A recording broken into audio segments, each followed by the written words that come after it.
Hey, how you doing, Matt? You good? I'm not too bad, mate. How are you? Yeah, really, really good. I'd like to welcome everyone along to the BBQ Talks Show, the first live barbecue chat show. So, welcome along, everybody. We've got a top guest today, Mr. Johnny Maggs, aka Maggie. You may know him from the Pit Life BBQ. He's got his own YouTube channel. It's going really successful. So, I'm really looking forward to having a chat and a beer with this guy. He's a top man, and I class him as a friend. It's going to be really good. So, what have you been up to so far this week, Matt? Not a huge amount, mate. Been back at work. Yeah, I'm back into the office now. So, yeah, things are going back to some kind of normality, which is quite nice. Yeah, that's it. That's it. Have a little bit of a routine back in place. Yeah, it's good. Certainly a good thing. How are you, mate? Me, I've just been going around collecting ideas for videos, trying to get a little bit inspired again. I've sort of like let my channel drop a little bit, so just running around picking up ideas and looking for stuff and new sort of content. So yeah, I know we've talked about some nice, some interesting things, haven't we? Very interesting.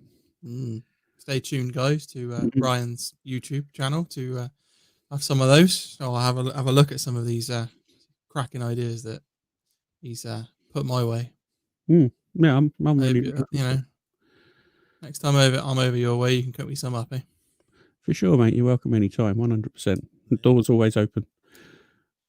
So we're live on the new YouTube channel, the dedicated BBQ Talks YouTube channel. Yeah. So we've decided to migrate across from Ryan's channel to its own dedicated channel now. Mm-hmm.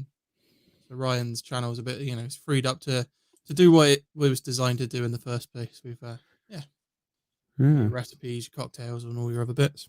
And this is going to be the new hub for the BBQ Talk Show, isn't it? This is where it's at, buddy. It's all happening here. So let's have a quick run over who we got in the chat. We've got Charlie Pickles, Cider, he's in there. C-Max in there. Who else we got? Obviously, the BBQ Talk Show. I wonder who that could be. Any ideas? I've never heard of them. If you could do us all a favour and share the screen. Oh, Jimmy Q. Hi, Jimmy. How you doing? Thanks for hitting the button as well. Yeah, share the stream. Let's get it out there. Show as many people as we can. We've that's a very good point. Got a lot of work to do, so let's get it going. Yeah, absolutely. So should we jump straight into it? Should we bring the man of the hour in? Yeah, why not? Let's get him in there. Let's see how he is. Okay, here he comes. Mr. Maggs. How you doing, mate? How you doing, brother? What's up, boys? All good here. All good here. Cheers.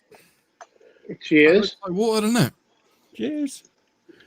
What you got? You drinking out of a jam jar? It still doesn't look like Southern Comfort tonight.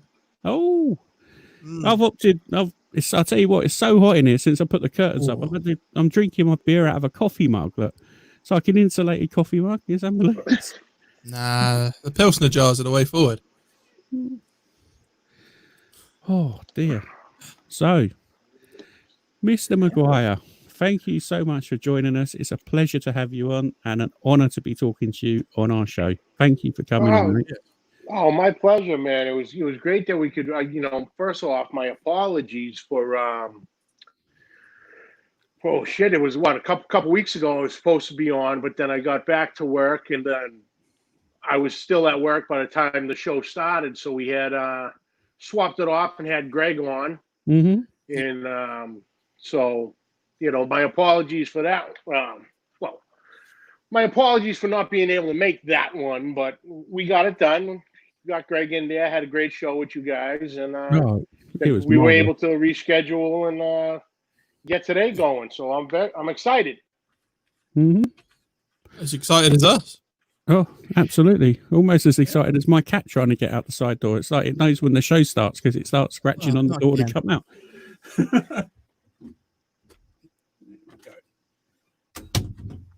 He's going to be back in a minute. He's not. He's going to stay out there in the cold for the rest of the night. Well, in the hot. It's not. It's definitely hot in here. Yeah. Right, so let's get this rocking then. So, tell us a little bit about yourself and how you first got into podcasting, John. Oh, you want the real story? Yeah, we want everything. I want both stories. I want them like the fictional story and the factual story. Well, the only story is probably somewhere in the middle. We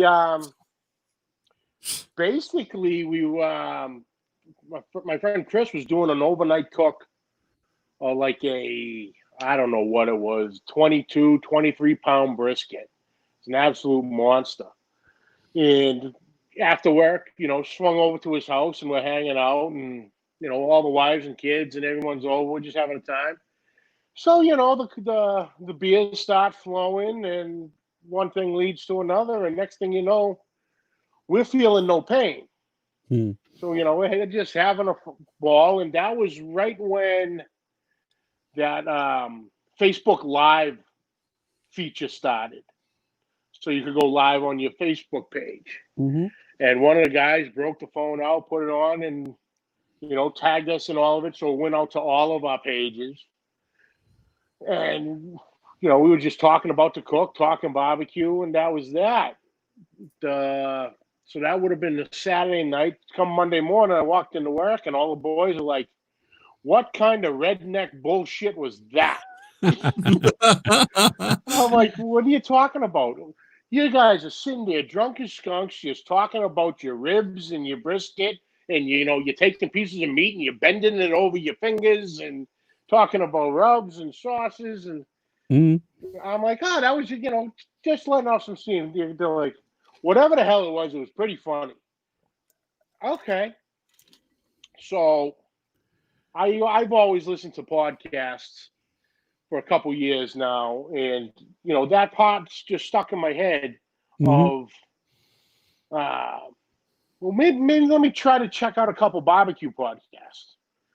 So I found a few of them, and there were some decent ones, and then there were some other ones that were you really didn't, they were monotone, just not a whole lot going on in them. I'm like, we can at least do better than that. Oh, you've knocked it out of the park, mate, to be fair.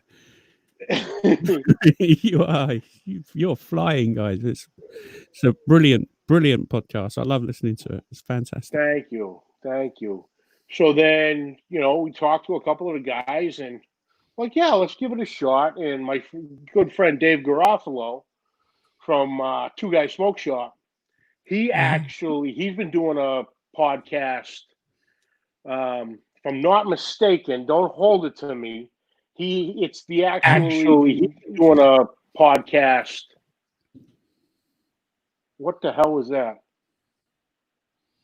I just got that whole section just blew back in my earbuds. Same.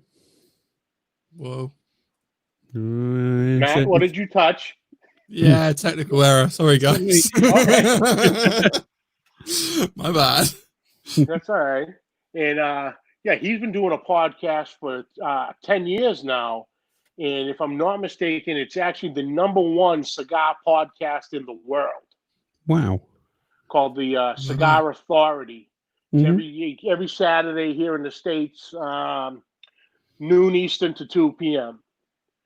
And he wound up, Bill had a whole second floor of his smoke shop that wasn't being used for anything. So he came up with the idea of basically building his own podcast studio. And he went all out. He's got a whole, you guys seen it. A lot of everybody watching and listening has seen it. It's a whole new set. And he's got another room for strictly audio. So if you were just doing an audio podcast, you can do it there. Or, we cut commercials, things like that in that area. And he goes, I like your topic. It's different. He goes, let's give it a shot when you want to start. We're like, next week. Like, Okay. So that was oh shoot, that would have been almost 2 years ago. We're closing on our 2-year anniversary, the beginning of August. Wow. The rest was history. Off into the sunset. Yeah. Yeah, it's amazing. You guys are having brilliant success. Like your ratings just keep going up and up and up. Fantastic. Well, to be fair, you got a really good chemistry, you and Greg on the podcast. The way you chat, we rib each other a little bit. You know, I can see there's a real sort of camaraderie between you two guys once you get going. Yeah, it's fantastic. It's really good to watch. Really entertaining. Awesome. We've got some questions coming in from the chat. So, do you want to pop one out, Matt? Pop one out. Yeah, that'd be a question. That'd be a question. Yeah. So, Pickles wants to know, what's your first thing you're going to cook when you get back walking around? Obviously, for the people that don't know, John's just recently had an operation on his knee, which is sort of rendered you slightly immobile, isn't it, John? You know, a little bit. We got up and about today, so we're moving around. My wife actually just went out and she got some shopping done, so she got a couple. What the hell she got? She got a couple top round roasts. So I'll probably throw those on at some point. And, you know, we'll make beef tacos out of that, you know, that'll last a few days. Then she also picked up like 3 or 4 pounds of pork belly. Oh, so I'm going to do some pork belly burnt ends coming up. So I'll season everything in here, have them all walk it out back to the cookers. And I'll hobble my ass out there and just sit there next to it. I can do that. Wow. So Charlie, we got some pork belly coming up, and probably some beef tacos. Oh, well, it sounds good to me, mate. I'll be over in a couple of weeks. Door's open, brother. Yeah. Thank you very much. Maybe one day I'll have to work a little bit harder. But, yeah, it'd be good to meet you face to face, man. It'd be really cool. Oh, absolutely. Right, so who else? Oh, I'm guessing this must be Mr. C-Mac question. Sure is. I'm sure you can see it along the bottom. Who's Mag's favourite guest on Pit Life who's over 6'9"? It's quite a niche question, that. Yeah, that's hold on, I gotta think. Let's see, C-Mac. Who'd have thought it? Who would have thought it? Exactly. Oh yeah, he measures in at a very short 6'10". He is he's a large man, that's for sure. He's taller than I am. He's got a few inches on me. Not many, but he's got a few. We'll just leave that there, I think. And so anyway, let's. I don't have to duck through door frames, but C-Mac does. Yeah. Yeah. Wow. So, excuse me. You're right. Oh, no, I just had a little bit of cider. I just disappeared down the wrong hole. Oh dear! You don't want it going down the wrong hole. No, definitely not. So, what kit are you rocking in, Mr. Maguire? And do you have any plans to add some new additions? Oh, new additions for what? Barbecues, sort of. Like, since you got a fantastic new area to put them in. Well, I got plenty of room too. Exactly. Right now, there's nothing directly on the horizon. You know, I would like to get like a pull behind trailer smoker. Oh yeah. You know, like a big, almost like a hog cooker size. You know, 3-4 feet. You know, just do a bunch of stuff on it. I could, you know, do a whole hog if I'd want to. Yeah. I'd like to have one of those next. because I have what do I got? I have my Oklahoma Joe Highland offset stick burner, 2 Weber kettles, 2 Blackstones. I got a 17-inch and a 28-inch. What else we got rolling down there? I gotta think. I got a Brinkman bullet smoker, so right along the lines of Weber Smoky Mountain. Yeah, I started off on one of them. I used to have the gourmet one. It was a green one. You just had to keep on feeding it charcoal pretty much all the time just to keep it at a temperature. Yeah, you got to feed it temperature, and the door on it is about that big. Yeah. So you could feed 1 lump of charcoal in at a time. And the thermometer, it didn't even have a temperature. It was just sort of like, okay. Cold, okay, hot. Yeah. Sounds like a bit of kit there, guys. You're really selling it. It was a real steep learning curve, I can tell you that much. That's for sure. You learn fire management on them things. It's like, wow. Yeah, absolutely. But yeah, I got nothing on the horizon. A couple of dreams out there, but right now I'm sitting pretty good on what I got. Yeah. Cider's put in the chat, if money was no object, what smoker would you have? So you've obviously got dreams, but what would you put out there? Hands down, a Jambo from Jamie Gear out of Texas. Yeah. The way he builds them, they're incredible. The insulated firebox, which is key for up here in New England for cooking during the winter. Yeah. But all you see on all the TV shows, a good amount of them, they all have the Jambos. He cooks on them. Johnny Trigg, Tuffy Stone. It's one of the best cookers out there. Didn't Malcolm Reed have one made up? Sometime I remember listening on his podcast. He was talking all about it a while ago. Yeah, he got one within I want to say he got one maybe the beginning of last fall. It was done and he picked it up. I believe he calls her Jolene. That's it. Yeah. Oh, Jolene. Yep. Nice. Yeah. But yeah, definitely. Money no object would definitely be a Jambo. Yeah, a pretty cool thing, man. They look immense. Yeah, they're big smokers. I suppose if you've now got acres of room, you've got, exactly. Yeah. What about you, Matt? What sort of smoker would you get if money was no object? I like the looks of the Yodas. I like Yodas. Yeah.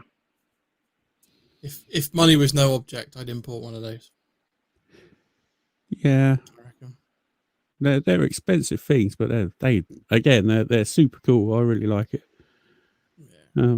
So what we got from Charlie then? What started you in YouTube, and how do you see that versus Facebook and podcast? What started me in YouTube, and how does he see that YouTube versus Facebook and podcast? Well, why is he asking this question? He already knows the damn answer to that question.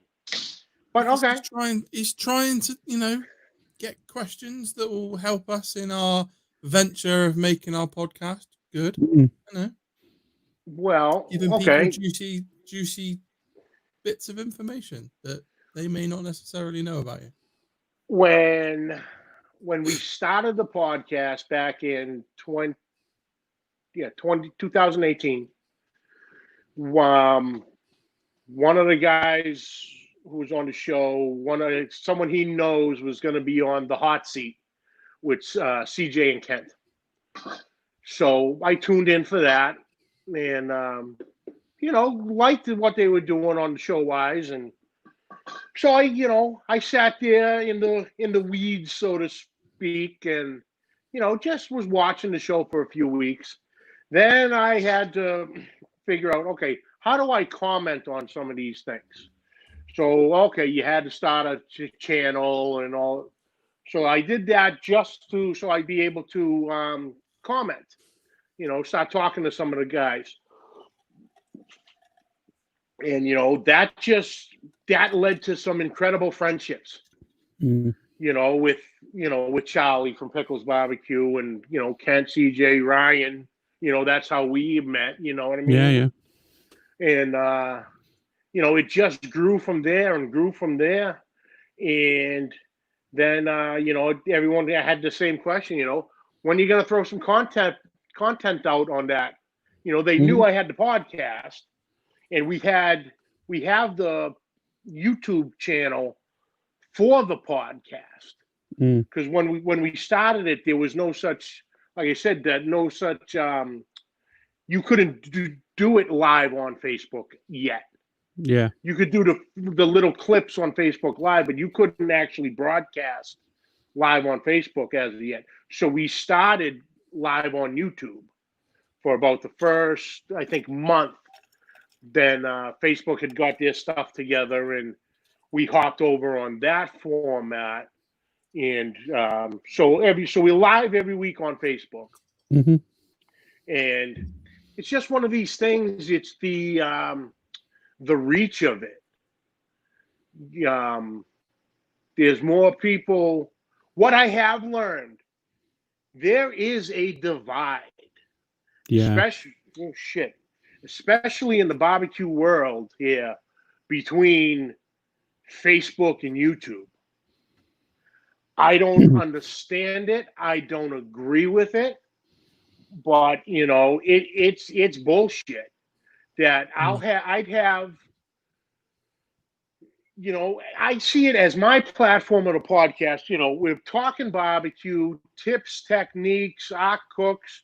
Get some guests on there that have some something to say, some interesting facts, and let's have a great time with it. So when it would come down to sharing it, I'd share it to different Facebook groups, and that was fine. Yeah. But then I had CJ on for the first. So CJ was the first YouTuber we had on as a guest. So I went and shared that show around, like I did every week, and I got absolutely torn apart the next day by, I think it was like 2 or 3 barbecue groups on Facebook. Really? Going, we're taking this down. We do not support YouTubers. This is a Facebook thing. We don't want to go advertising their YouTube channel and all this. I'm like, yeah, bye. Right. Absolutely right. What the hell's a big deal? We're talking barbecue. He's cooking barbecue. Okay, he has a YouTube channel. We're on Facebook. You have a Facebook barbecue group. This channel A over here has no problem with it. You have a major problem with it. What the hell? Why are you so friggin' special? So it's like, see you later. Bye. So dropped out of that group, and and still today, if I'm constantly now getting invitations to join everything. Oh, of course, yeah. All these pages and this stuff, and it's like the first things I do now is I'll go and really read the description of the channel. And if there's anything that even comes close to sounding like, if I put something up for YouTube, or I put something up for my podcast, or someone else's podcast, or someone else's YouTube, that we're gonna take it down and remove you, I don't even bother. No, I don't. I've stated my case so many times that these people, if they invite me to these channels, they should already know what I'm bringing. I'm bringing my own stuff, my own pictures, my own content, but I'm also bringing my show with me, because that's who I have become. Yeah. And with me coming with the show, I'm coming with my guests. So if you don't like a particular guest, sorry, man, I don't know what to tell you. Mm-hmm. But that was kind of a long-winded answer to Pickle's question. But it was basically the community that I got involved with the YouTube guys and everything, and we built we really built a family around it. Mm-hmm. I could call Charlie. I could get another phone, one of my kids' phones right now, and I'll call Charlie, and he'll answer the phone. He's watching right now, but he'll answer that phone if I call. What's up? What's going on? And it's a beautiful thing. Same, with you guys and, CJ, Kent, Chef Johnny, Brother Alton, Greg. Yeah. It's this wonderful, barbecue has made this wonderful group, wonderful, everyone calls it a cooking community, cooking group. No, it's a family. 100%. We're all there to help each other out on many different things. I've had guys come into the area going, they're coming up to visit somebody. Hey, listen, I want to cook, but at their house, and I don't have anything. Can I come over and borrow one of your cookers when I get there? Yeah. Come, whatever the hell you want. Yeah. The cabinet's there. You need rub sauces. It's yours. But that's what this whole thing is sparked. Okay, Ryan and Matt. If you were to come over here, like I said, the door's open. Yeah, likewise. We have never met in person. That's very true. But it doesn't matter. That whole, questionable, or you don't know this person. I understand that aspect, but on the other hand, I do. I know them very well. No, I class you as a friend. Like we've spoken a lot. I think we've never met, but I've classed you as a friend. We chat quite a bit. Well, yeah. Between the different people going live on their channels and this show, the Hot Seat, Ricer from Dead Broke Barbecue, his show on Sunday evenings. I spend more time with my, online friends than I do, the guys who live right down the street from me. Yeah. I'll let any of you guys walk right through my door. A couple of the guys down the street, questionable. Maybe not so much, yeah. Pickles wants to know, why did you get a Blackstone? And I'm not going to ask the last bit because that's risque. Why don't I edit? Well, simple. I got the Blackstone from watching all you guys and basically really Lep. Between Lep and Daddy Dutch. I got a notification here. Hold on, let me shut that off. Between watching them cook on that Blackstone, I'm like, all right, that's pretty damn cool. And went out and purchased one. Actually used CJ's affiliate code. So CJ got a little taste of that one. But that's how I got on the Blackstone. And as far as why I don't edit, is I don't know how. And I'm pretty shitty at it, to be honest with you. Oh, that's what puts me off doing any of the any YouTube videos. I sit there, I load the video up, and I go, "What am I supposed to do now?" It's a full it takes up hours of my time when I do actually put content out. I was just spotted in our chat. Listening to some of the guys, it's like, okay, I had a 5-minute YouTube video on this cook. And I spent a good part of, 16 hours editing it. Are you fucking kidding me? It's like, holy Jesus. Okay. Don't get me wrong. The guys who edit and they know how to edit, they are beautiful videos. And, tip of my hat to you, because I have no clue. I'll literally sit there on my iPhone. I don't have the fancy cameras. I got my no, iPhone. you don't need them.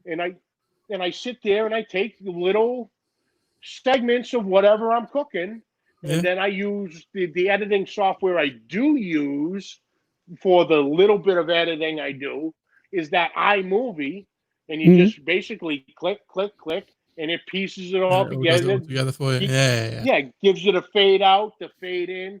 You can add some text. You know, I'd like to get to the point of where I could throw some music over it, and you know, with the like how you guys do with the, you know, what the fuck is it? Right here. You know, the live stream. And that. Stuff. Okay, yeah, I see you what you know, mean. add that stuff. Oh, you know, you see the guys in the video, you know, click the subscribe button, then boom, right here, the subscribe button pops up. You know, I'd like to do some of that stuff, but right now I'm just I'm raw. I'm just a raw cook. I like how that goes, and it looks good, man. Everybody finds their own style and how they cook. So Bryce has said that he wish he could edit in 16 hours. Well, you know, Rice is another one. He's there 2 days on an edit. It's like, God bless you, brother. I don't have the patience for that stuff. No. I mean, I don't think I couldn't warrant spending that kind of time editing videos along with my day job. But they come out super smooth though. And Writer uses a lot of cameras as well, so it's a lot of work. I only use one, and it takes me ages. So I couldn't imagine how long it would take to do that sort of the work that Ricer does. It must take. Oh forever. Ricer, he definitely has it figured out for sure. Yeah, he's a top dude for tech and stuff like that. I'm clueless. So it's a slick production that he produces. 100%. Videos. They're aesthetically pleasing, and you know, nice to watch. To be honest, I'll sit there and carry on watching them, you know. And he's given us some good tips, you know. He's a top guy. Move forward with our channel. So you know, all of this stuff behind us, it's due to Ricer. Yeah. Did you see our lovely little bot telling off Lep? Please refrain from spamming cap. What the hell is a spamming cap? You know when he puts something all in capitals, like shouted. I'll be turning that off. I reckon, Lep, try and put some swear words in there and see what it does next. I didn't even know you could do that. Let's see. He's the man. All in the background. Special little tweaks. I mean, if you guys really want to have a look at something fun that is in production, if you head over to the BBQTalks.com website, that is being made as we speak. Yeah. We've got a little donations page and everything. Got some merch going on there as well. But, you know, hit it up. See what you think. Let us know. Yeah, go check it out. I'm really impressed. I don't know how you do it. I think it's like magic, but I'm only good for talking and drinking cider and beer. Let's just put, I'm not getting in trouble. Fuck that.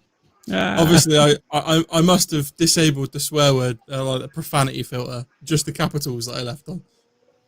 Oh, my lovely Mrs. Guinea's in the house. Hi, Deb. Thanks for jumping on. Deb. Hi, Deb. She's watching on Facebook, you know. Don't forget to, you know, give us some hearts, some love hearts, so that we can see them on the Facebook feed. And then they appear on our stats as well. Oh. I told you he knows his stuff. He's like a internet ninja. I just you know, dabble. Well, I'm 3 ciders in now. I'm dabbling a lot, so I'm empty. Oh, she's casting on the TV. Ooh. They are, look. She's more advanced than you, Ryan. I got to figure out how to do that. So have I. Your co-host's been a bit quiet today, Johnny. I haven't seen him in here, you know, chatting. Yeah, where is he? Is he the game? He's I think he might have fallen asleep. Maybe he's peaked too early. Possibly, you know. things tend to hit him quick. Yeah, definitely. I can agree with that one. Unless he's being like a silent ninja, he's just watching, but he might be limbering up and sort of stretching a bit, getting his gullet ready. Yeah, pissing in the bush, chasing his dog. Well, today would be the day to come and take the cheap ass win. Well, you'd think so, wouldn't you? Maybe he's keeping a respectful distance because he knows that even a champ that's wounded is a dangerous animal, and he maybe wouldn't. Oh yeah. Don't put Maggie in a corner. Hey, nobody puts Maggie in the corner. There we go. Oh, speak of the devil. Oh, I've just had a message. He's coming for you, Maggie. No. Okay. What's your favorite barbecue sauce for which meat? What's your favorite? There we go. What's your favorite sauce for which meat? Not barbecue sauce. My favorite sauce for which? Oh, you know, been told off for spamming capitals.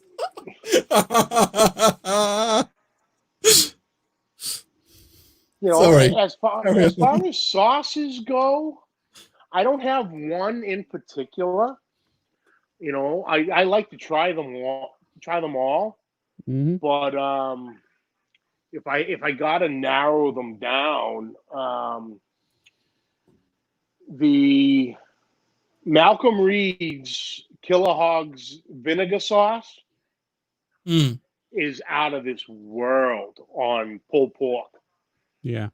Absolutely out of this world. Who was it? Dan Wright from Wright Barbecue Company. He's got this peach chipotle blend that is fantastic. That's great on anything. I want to try some peach stuff. Peach seems really big at the minute, and it really is appealing to me. To be honest, I want to give it a go. Back to Ray's book. He's got a recipe in that, so I'm going to probably try and knock some up and try it because we just can't. There isn't any peach sauce over here, so I'm going to try and make some. I think and put it on something. Yeah, and I did a video, and it was his recipe from the book on his Alabama white sauce for chicken, and it is out of this world. You know, real easy to make. It doesn't cost a whole lot for all the ingredients. Most of it you probably already have. Yeah. But yeah, that's an incredible recipe for that sauce right there. Oh wow! Oh, look who it is, Mr. Greg. My little brother's in the chat. Your brother's in. He's the younger one. He's the better looking and more clever one.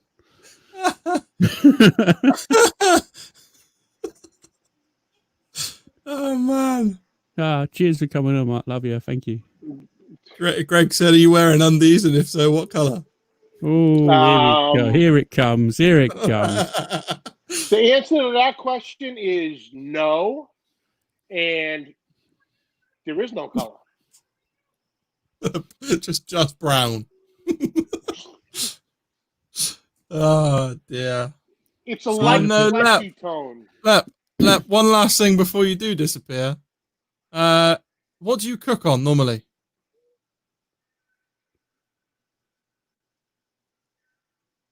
I'm not setting him up for anything. I promise. I think he's probably already left. Yeah. I might potentially have, blacklisted the word Blackstone. It automatically puts him in timeout for 10 seconds. Oh. For using a profanity word. No. Oh dear. Yeah. So how's it going? Where were we? Oh yeah, we were talking about sauces and stuff, weren't we? So you knocked up some. Oh. Blackstone is. Oh God. There it is. There's a profanity. Set as a profanity. Oh man. He's got the power now, and he's not afraid to use it. He's just self-uncomfortable. I think he's whacking down his. There we go. Turn it off. I don't know what you're on about. It's all dry and all out. You should get resupplied, I reckon. Yeah. You're right. I haven't, I'm sure there must. I nearly used like the laps I'm telling. Oh, I'm telling. Must be a significant other around who can potentially bring you a drink in. Oh, there must be, surely. There is another that would probably tell me to swivel. No. I'm sure my lovely wife, when I run out of beer, if she's watching on the telly, might be able to bring one or two cans in. I don't know. I think probably two for now. In fact, I'll tell you what I'm going to do. Not that is a direct appeal, Deb, but if you are watching on the telly.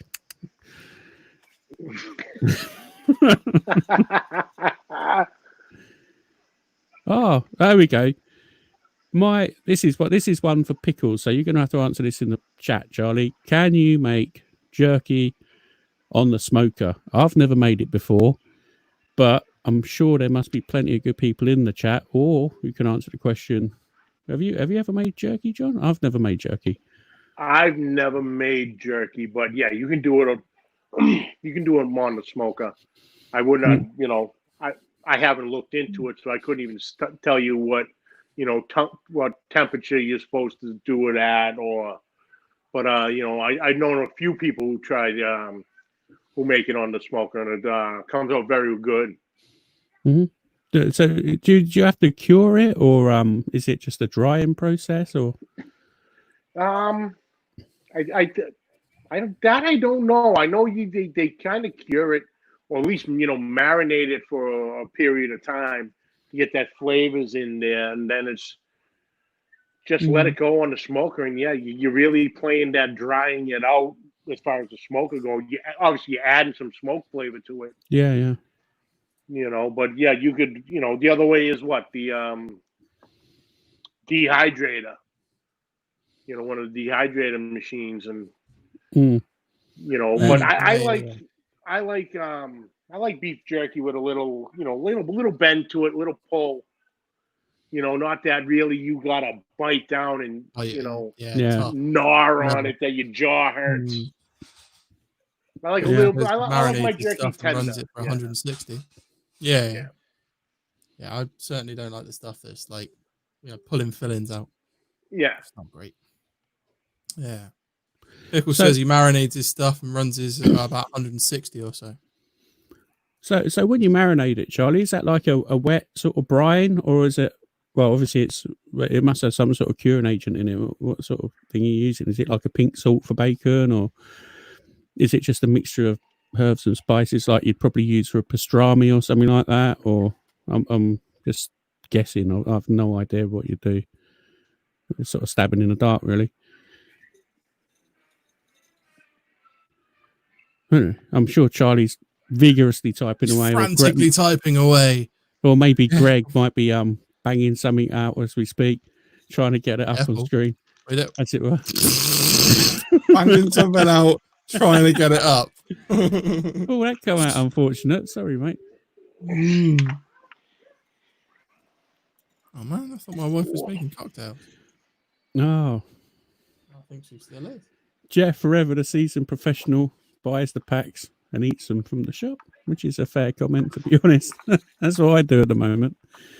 But is it a winter thing, or can you do it in the summer? Because I make bacon in the winter. I like making cured bacon. Must be a similar soy sauce, Worcestershire sauce, barbecue spice. When you say Worcestershire, you actually mean Worcester, don't you? No, I don't. He's put Worcester sauce, but if you go and look at the bottle, what does it say? Well, it all depends if you can pronounce it proper. No. It says clearly Worcestershire on the bottle. Nah. Ryan and Johnny look like twins.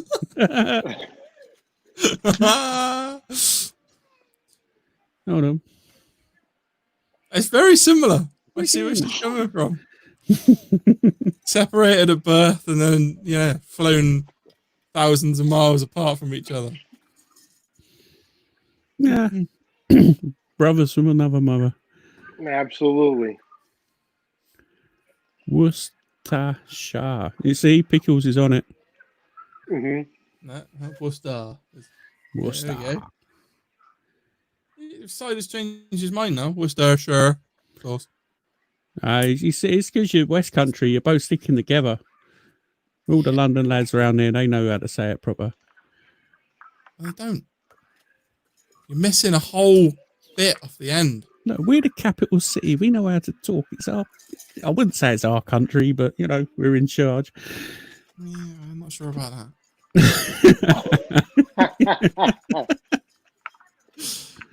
Rice is put thicker meat, marinade for a couple of days. No.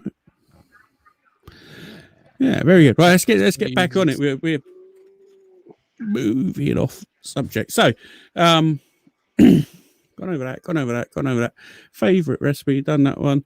Most interesting thing you've cooked. Now, I think I probably know the answer to this. I've seen you put pictures of an alligator wrapped up in bacon. Yeah. Say what? Alligator. Yeah. Talk me through the process of how on earth you cook an alligator. Very carefully. I bet. The key is you need the bacon. Because that alligator is such a lean piece of meat. You're talking. We were talking beef jerky a second ago. You'll get alligator jerky real quick.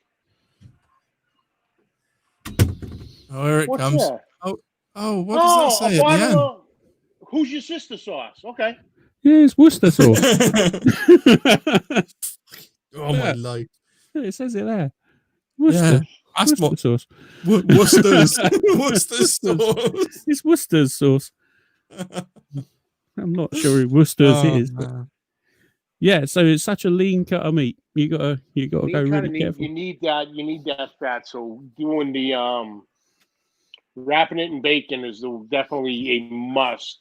Mm-hmm. Just to keep that fat content rendering from the bacon, and you can also get cute with it and stuff the cavity with like a type of stuffing. Sausage, even corn, almost like a crawfish boil type, that Cajun. Hey, there you go. That's a fancy one. I've got drink envy now. Yeah, there you go. So she's a good egg, isn't she? Yeah, well looked after. Banging out some cocktails. Oh, yeah. That is tasty. Refreshing. Yeah. I've thrown you now, haven't I? Yeah, no. We're back on the gator talk. Enough of this.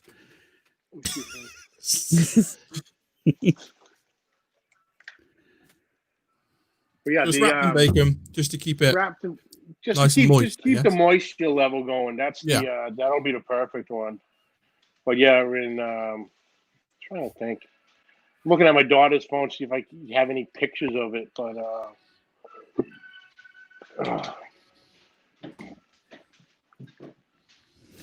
where is it? I doubt I have it. Yeah, it was probably somewhere on the Facebook, but yeah, it'd be somewhere on there. I remember. I definitely remember seeing it. Oh, it's super cool.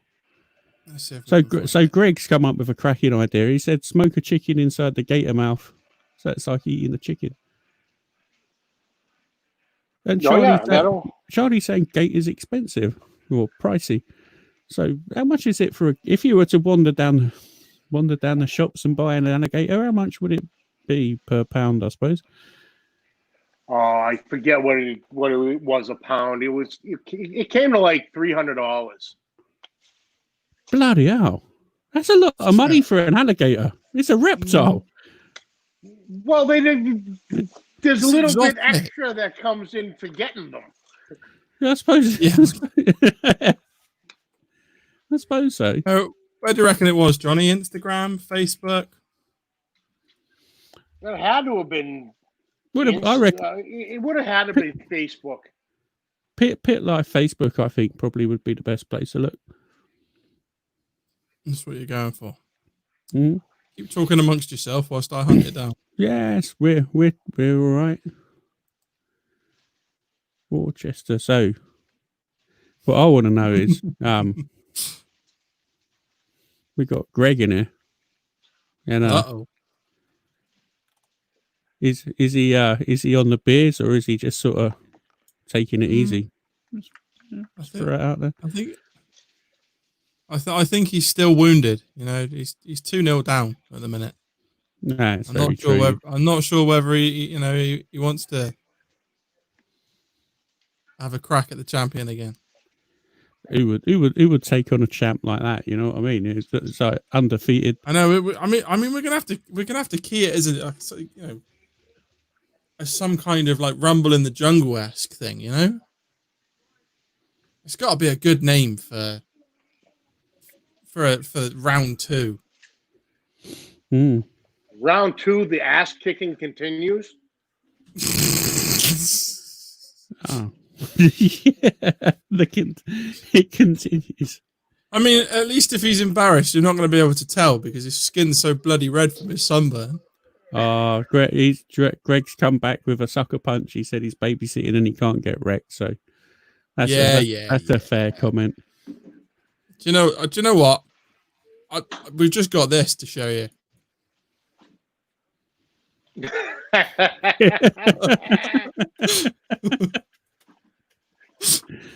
Oh, Greg. So, Charlie's come up with, how do you get high-end guessing and how hard is it to make contacts? So, from your point of view.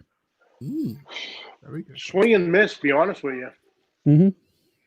Just, I would reach out on, I pretty much just try reaching out on like Facebook.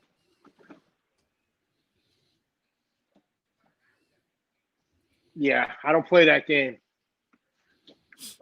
I don't mix the booze with prescription drugs. I do a lot of stupid shit, especially when it comes to drinking, but I don't play that game.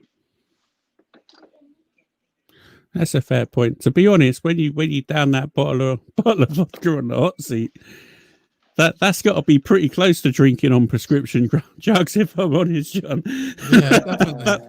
That must have hit you like a train. Yeah, I wasn't feeling too good the next day, for sure. A little bit green around the gills. I certainly wouldn't have been. Yeah, but that that alligator, back to that real quick. Yeah. Really, it's just wrap it with bacon, and just let it go. Put it on the pit for about 250. And probably I can't remember. It probably took 5 or 6 hours at 250. Yeah, because you want the with the alligator, you want an internal temperature of about 155. All right. Okay. Because that can go to from hockey pucks to rubber real quick. So you want that. It's almost kind of like that. If you're cooking wild game, venison, elk, that type of thing, that it's so, there's no fat. It's such a lean piece of meat that you need that added, and you got to watch for the moisture content. Yeah, that kind of makes sense. So, I've never eaten gator, but I should imagine it's like quite chickeny. And is it sort of like if it, as well, by the sounds of things, you're cooking it to quite a low temperature for meat. Is it sort of like a fishy, sort of opaque sort of chicken type of thing, or is it? No, I actually, the very first time I had it was down in Florida. We were down there for Daytona Bike Week, and there was a day that the really bad weather. It was cold, rainy. So we just kind of hung around where we were staying near our hotel. And there was a little place down there called the Jolly Gator. and we swung in there and checked it out, and they had gator on the menu. I'm like, okay, so we ordered a big sampler platter. So they had, it was Cajun style, blackened, buffalo style, a couple different ways of doing it. And I didn't find it on the fishy side. I kind of found it in between like a chicken and a beef. All right. It didn't have, at least, and I don't know if that might have had to be done because I think the platter was just deep fried. Mm. So I don't know if that had the method of cooking changed the texture of it, but I thought it was absolutely fantastic. Yeah. I'd like to try it, but I just you don't definitely see it over here really. It'd have to be an import, wouldn't it? Charlie doesn't sell it. He's just said it's kind of chicken or pork that scuba dives. That's a pickles a comment. Yeah. Nice. Yeah, I'd say no, I can't find it, guys. Yeah. Cannot find the picture. Well, that's a shame. It was really impressive. I remember seeing it. It was sort of curled up on the smoker with it looked pretty cool. To be honest, I wouldn't really know where to start with one, but to be fair, I'd like to cook a whole hog as well, but I wouldn't really know to start with one of them. But everybody's got to learn, and everybody's got to sort of move forward. So one day, maybe, definitely. Well, I'm 100%. Even if I've got to dig a hole and chuck it in a hole and cook it, I'm going to cook a whole hog one day. Maybe that's what we should do. Maybe we should hook up and cook a whole hog. Get some cinder blocks and dig a pit and chuck a pig in it. Yeah, that'd be quite fun. I'd like to do that. Or find someone else's garden to do it in, rather than ruin your one. Well, to be fair, I've got a couple of mates with farms, so I don't think they care what we do. Job done. Yeah, I'm going to give up looking for it now. I tried. Yeah, okay, let's move it on a bit. So, what's your first memory of eating barbecue, John, and cooking it or eating it?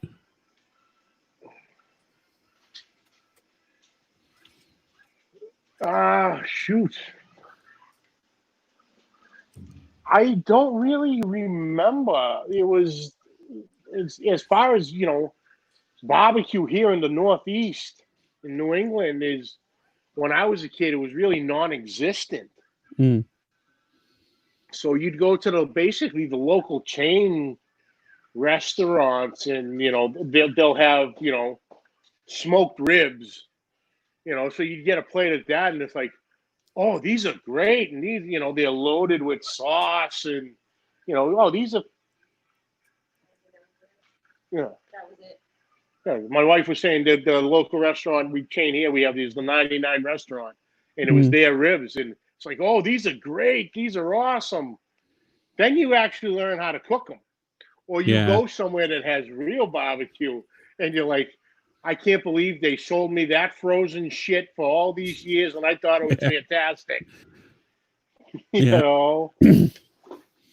Yeah, I remember we got a few chains over here that do some really, when you eat them and you don't know any better, the ribs are like amazing, and then you actually do your own, you're like, what have I been eating? This is like literally microwave ribs in a bag with terrible sauce on, I'm not going to say any companies, but I think things they've got a salad bar. Yeah.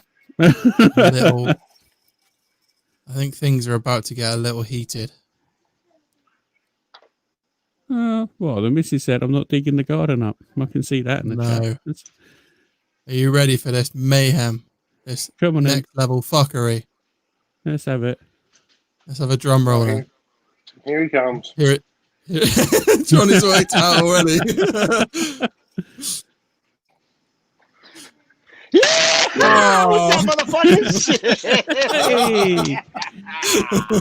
Nice to see you anymore. Turn the phone the other way, Greg. Come on. You know the rules. There we go. Let's go. How are you, brother? What's up, guys? Oh, is that you're on some weaker stuff today, are you? Yeah, I don't want to get these things happening again. You know what I mean? He's on the Costco boost today. Yeah. Dude, I'll tell you right now, friggin' Costco. Oh, there it is. IPA is the shit. It tastes just like Sam Adams. You guys have never had that. What's up, Johnny? He's got the gator out. Oh, look at that. Incredible. It's amazing. Where did you find it, John? The Louisiana Crawfish Company. Oh. You order them right online. They flash freeze it and ship it right on up. No way. You can get anything there. It's crazy. So the next time I'm in the US, then we're gonna have a gator. Absolutely, we can do that. Excellent. That sounds like fun. How's the knee, Johnny? We're gonna have to organize a guys trip, Ryan. Yeah. Expensive guys trip. I did see a question up there from was it Jimmy Q? About the Pink Whitney? Yeah. When drinking the Pink Whitney, is it even possible to stop and not drink the whole bottle? Because that shit's good. See? You can't. You have to. If you open the bottle, you have to finish it. It's like Pringles then. It is just not stop. I've never had it, but I don't think you're supposed to drink it in under 17 seconds, truth be told. My wife and all her friends drink it. That's all I know. I personally never drink the Pink Whitney. What's it taste like, John? What's it taste like, buddy? Deliciousness. Nothing you would know. Does it taste like cotton candy? No, it doesn't taste like cotton candy. It's pink lemonade. It's very pink flavored. Not that you've ever put your lips on anything pink. Oh, okay. Oh, right. We're going for the low blows. I'll take that fucking knee out in 2 seconds. Here it comes. Here it comes now. You better fucking. I will fucking. You'll be getting that other knee scoped out by next Tuesday. What is that hand doing? Oh.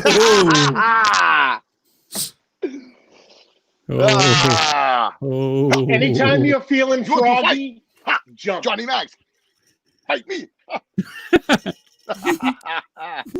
You want to drink beer? I can drink beer. Right now. All day long. Oh shit. Yeah, I gotta be a good boy. I got the kids till Sunday. The wife's away. So I gotta be, All right, you've got 2 days to recover. Hey, look, it's survival, Johnny knows. I've had my kids. Come on, I'm on the cocktails. Look at me go. It's a learning experience to put your dad to bed. That's all I'm saying. To put your dad to bed. Oh, it definitely is. Oh, that's fantastic. Oh, Daddy looks ill. Oh, Daddy looks asleep. Oh, yeah. Kids, if you're watching, when Daddy passes out, empty his wallet and say that he spent it. Touche. Yeah. Oh, I took a nap that night for sure for a little while. Kids are like, Mom, Dad's tired. Like, yep, Dad's tired. That's very tired. Tell me, Greg, tell me about that White Claw stuff. What is it? Is it spring water and alcohol, or is it a beer? It's like a seltzer. I don't know what the hell it is really. I don't know if it's vodka or some are vodka and seltzer. Some are just seltzer. It's 6%. It's 6%, man. Yeah, it's reasonably strong, isn't it? I've seen a few videos on it. I was just wondering if it was a beer or what it was. I didn't. You can't you see it on Instagram, and it's really difficult to figure out what it is. It's just a seltzer, which probably has maybe wine and fucking who knows, I don't even know. fake alcohol. Who the hell? Synthetic alcohol. Who the hell knows? Yeah, there was nothing fake about the alcohol in that beer. I can tell you that. But you know what's really good are those high noons. You ever have a high noon? No, I've never heard that. What is that? Man, 9%. I used to have a nooner every once in a while back in the younger days, but The high noons are good, but today I just got some regular old beer. But I would. He's got it in a dark bottle, so you can't see how far. Whether he's still got some left. It's already empty. It's right here. Nice. That's a well chilled bottle. I can see that. It's an icy cold, nice pale ale. You can see. Yep, it just came out of the fridge. Sounds good to me. Do you happen to have another one? Me? Yeah, you. I have a whole fucking fridge full. Why? What's up? Nothing. No reason. What? Want me to friggin' drive one up to you? You want to hobble down to me? What do you want to do? If you drive up to me. Hobble, Bob, Nobble, and hobble down the fucking highway. What do you think? I'm sunburned? Who said I was sunburned here? You look like a fucking lobster. I'm not at all, dude. I've been in the sun. I'm tan. Exactly. Right, but I'm not burned. I'm not red. I'm good. Oh, mate. Good. Okay, then the studio lighting made you look like you were burned to a buggery. No, I was not burned at all. Not even burnt a little bit. I mean, even in your video that you posted outside, with your top off, you look like a fucking lubed up lobster. I'll allow it. That's nothing wrong with that. Lubed up guinea lobster. There's nothing wrong with that. I have a reddish tint. You like that color? I get like a reddish tint to my skin when I get tan anyway. I'm always like a little bit. Yeah, right. I look like a Pink Whitney. I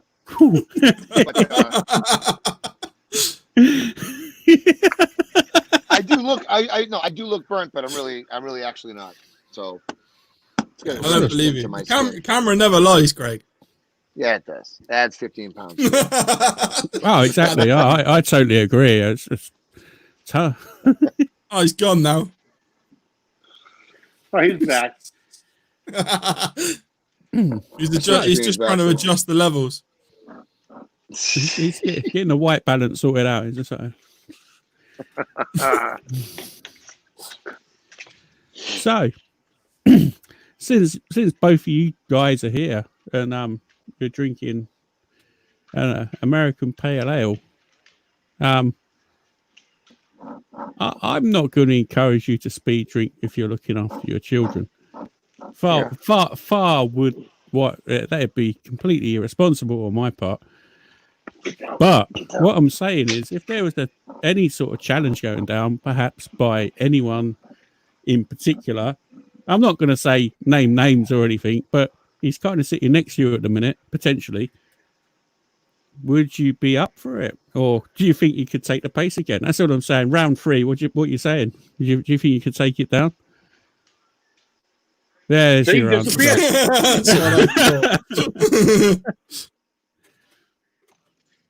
Are we talking about this guy right here? Up against this guy? He's not drinking. He's not drinking. What? Yeah, you can't drink. Maybe, Greg. But what do you want me to do? Pop pills? You want me to pop pills? What are you trying to do? What are you asking me to do? Maybe you knew that he was coming on today. If you haven't taken any today. Oh, hell yeah. I'll crack open another one. Boom. This was a game time decision because I had no clue how this was going to feel today. And it was feeling pretty damn good all day long. So I'm like, let me see how far I can go without actually having to take any medicine today. So the last time I took medicine was about 10 o'clock last night. So it's out of my goddamn system now. Oh dear, Greg. Is it going to be 3? I still needed to go to the supermarket and get buns and coleslaw for tomorrow. Well, that shit's going to have to wait until tomorrow morning, isn't it? Yes, it is. Let's go. I'll be right back. And with that, our viewer rates have just gone back up again. Well, I did get you another subscriber. Oh, yeah. Oh, thank you kindly, sir. Very good. I subscribed on my daughter's phone. See? We got... Yeah. Oh yeah. Look And we're getting the view too. We're getting the view too. Just leave it running all the way through. Yeah. That's it. Winner take all. Oh, I'm just doing one. I don't That's know. it. Just one. We- Just one. We want a tour of the garden again, you know, and you chasing your dogs. Ah, do you really? Yeah, I mean that was You know what entertaining you last guys time. do? You know what I want to hear you guys do? Yeah. What's Can you that? talk with an American accent? What? You know, you some said? actors like that are like British or like. Mm, Can you talk with like a Boston accent or like a? Oh, American I got a question. How about let's switch it round That's then? what I You want to do- know. I want to hear one of you guys do it. I'll tell you what then. No. Let's switch it round. Talk You like do me your. and Johnny. Let's switch it round. I'll do Yeah, an but they American do- accent. You do an English one. The problem is, I know exactly where Greg's going to okay. go. He's going to go for this really posh, silly, you know, tea and biscuits accent that doesn't exist in the UK ever. No, I was.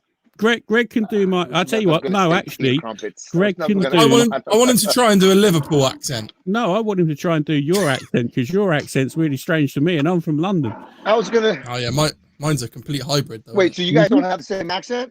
No, I've got a London I was gonna accent. say. Matt's got a West Country accent because he lives down near like Bristol, which is kind of South England, Maybe it's Southwest, a hybrid though, isn't it? Mhm. All of my family lives your side of the in the capital civilization. Matt. Get a frosty beverage. There we go. So, I want to talk with a British accent. Teach me. Teach me. okay. So, right. Teach me. Okay. First, let's start it easy then. Ryman slang again. We're going to go back to Cockney, or we're going to go to? Let's go to West Country, Matt. Come on. Oh, I'm not good at West Country. The question is, why is it that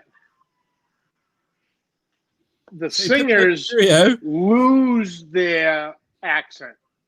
Where's the sound? It's funny, isn't it? What the English? The only singers that don't, you know, people that I sing. can't hear country you guys. music. You can't hear us.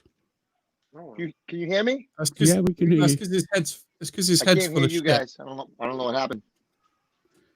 We've got you. You're fine. Oh no! See, he's setting it up so he can't hear go.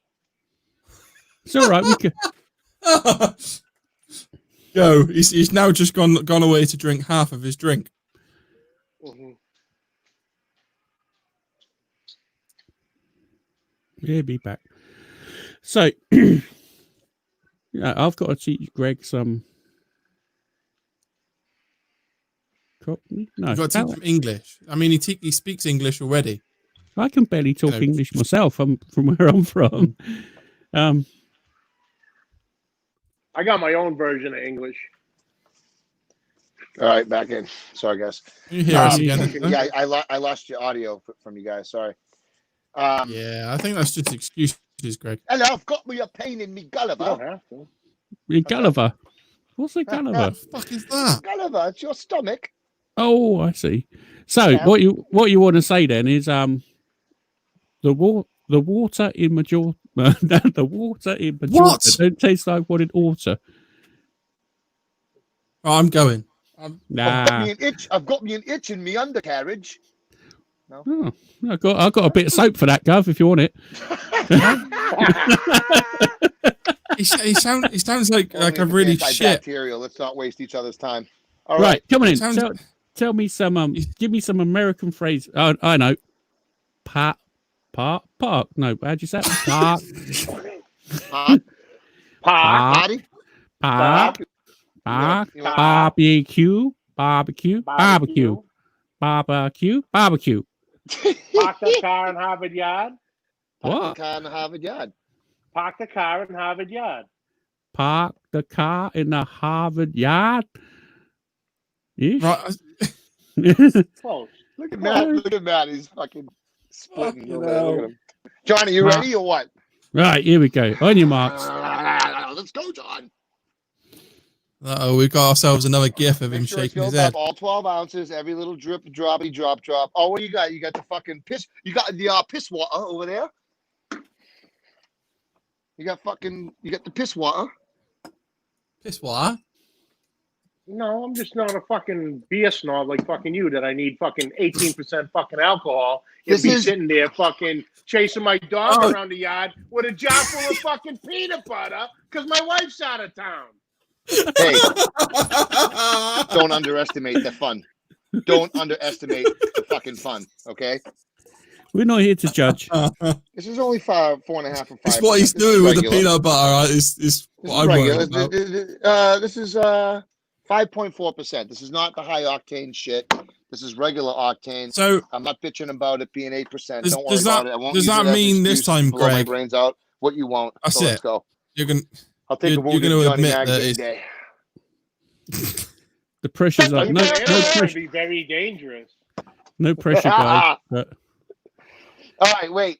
So we got on the sofa. So we got the champ, Johnny Mike's here. He's stepping up with his fine glass Currently, of alcohol, whatever.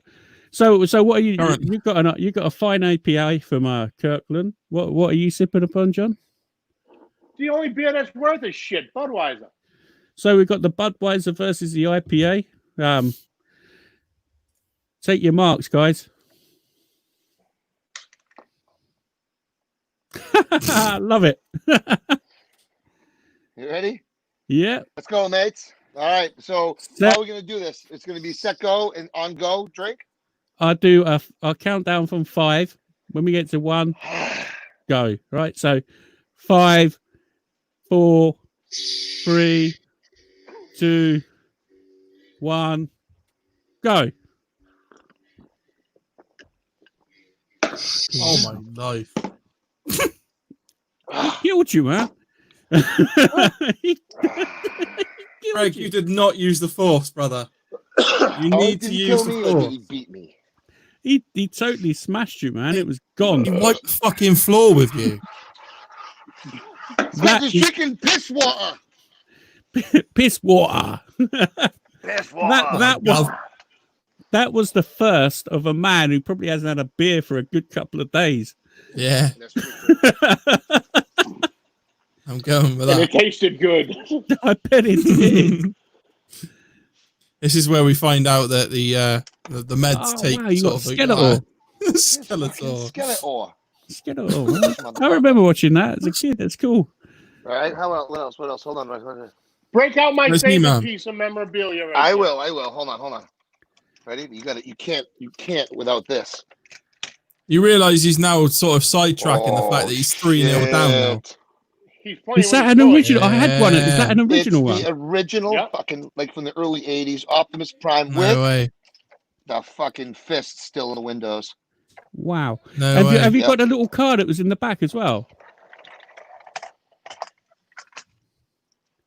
Yes, motherfucker, he does. No. Cool, man. I used to have that when I was a kid. That's fucking cool. I have all my He-Man, all my G.I. Joes, all my Transformers, and all the old wrestling 80s action figures. I got Soundwave, you know. Yeah. Right, I had that as well. With the thing that comes out. And John's favorite piece right here. Van Halen, 1984. Nice. Cassette. O to the G. That's what we're talking about. You know, and I still got some Matchboxes and shit. Some of my favorite ones. This is my little hangout down here. You know, I get the PlayStation over there. I got the drive-by here. You know, got the Matchboxes. Oh, hey. That's some pretty cool shit you got there, Greg. Fair play, man. Yeah, buddy. Thanks, brother. I just hang out and basically the Stormtroopers, Skeletor's bitch. You know, so they fucking hang out and, you know, he fucking anyone's gonna. To be fair, he fucking beats his Stormtrooper's ass. Basically, is what he does. Have you got the chick that was the princess with the feathers, man? That should be Skeletor's bitch. That's what I'm saying. That's right. She would be Skeletor's. True story, bro. Oh man. All right, no more chugging. That was one chug. Johnny beat me.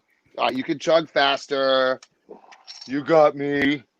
Fucking hell, was that better? Was that you're a better like chugger. an admission to defeat? I'll let you slap my ass next time before we start the show. You can touch my bum. Okay. Kiss the ring.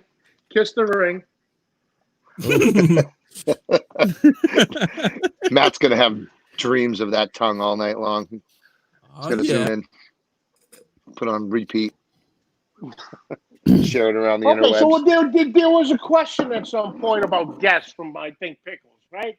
Yeah. Where are we on that one? What the hell I'm just trying to. What is the future world where?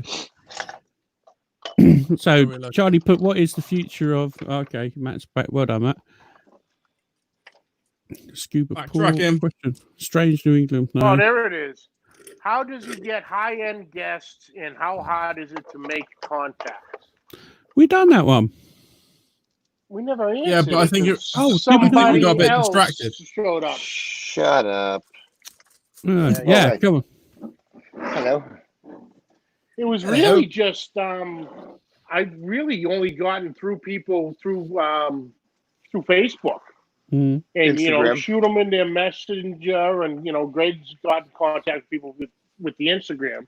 But I've really just been throughout the 2 years of doing this was just on Messenger, and you shoot a message going, hey, this is my name, this is what I do, I got a show, podcast weekly, I'd love to have you on if it's something you'd be interested in. And it's either you're gonna not hear back from them, you're gonna hear something from a publicist or something that says so and so is not doing shows at this time, and thank you for thinking of us at a later date possibly. And then you got a guy that message goes, yeah, I'm in, what date? And then you stop and you go, holy shit. My first moment with that was with Robbie Royal from Huge. Rescue Smokers from BBQ Pitmaster TV show. Yeah, big guest right there. I sent him a message, and it was like, hey John, what's up? Yeah, I've actually checked out your show a couple times. I'd love to be on. What shoot me a date and we'll go from there. And I'm sitting there holding the phone going, holy shit, I'm talking to Robbie Royal right now. Yeah. I just watched this guy on friggin' on TV. Like, yeah, you know what I mean? Yeah, because he actually won. I think I think he was actually on the BBQ Pitmasters, but not just the BBQ Pitmasters. I think he was on the All Stars. He was on both. Spoiling it for me. I haven't got to the end of Pitmasters yet. Yeah, I thought he won the Pitmasters. You haven't got to the end of Pitmasters. It came out 10 years ago. I don't. Yeah, but the UK are like fucking. It's like rocking all shit to get Pitmasters in the UK. You can possibly watch. I've taped every single one. I've watched them all like 3 times. Come at me. There's one that I'm missing. I've got one that's missing. It's in the last season. I think it's episode 6. What, the BBQ Pit? Just the BBQ Pitmasters. Yeah. Just BBQ Pitmasters. That one. I can tell you exactly which one it is in about 30 seconds. Find out which one it is, and we'll tell you who won. Don't give it away. I'm working my way through them. I tell you, I think that was the one that he was on. One of the ones that I remember him from myself. I'm saying is I think it was the BBQ Pitmasters All Stars show. There's like a series they did with just the All Stars, all the winners. They brought them back and they did a whole thing. And I thought he had won on that one. I think he did win on that, and he was also on. They did another spinoff called Smoked. That Myron Mixon was one of the hosts. Episode 9, season 5. I didn't see much with that after. No, it was just one season, I think. Yeah. Which one, Matt? Episode 5. Season 5, episode 9, Oklahoma. Can't hear Matt. I got all stupid quiet again. Can you hear Matt? I can hear him fine. I can't. Just fuck it. Did they say who was competing? Hold on, I'll have a look. Pitmasters, Robbie Royal, Howie Kleinberg, Jack. What? I can't even pronounce that one. Head to the Bixby Barbecue and Blues Festival in Bixby for their chance of becoming the Barbecue Pitmasters Grand Champion and winning 50 grand. The only episode I am missing from my collection of Pitmasters. You want to know who won? No. Okay. Go ahead. No. Are you talking to me? You have it there? It was the guy. It was the guy who cooked barbecue. Yeah, that's it. I recently started watching Barbecue Brawl. Flay versus Simon. Yeah, it's just Greg. That's just. Oh. How about now? Back? You good, Greg? No. We can hear you. Us? We know you're not good. It's just Greg again. Rotate, Mags. Rotate.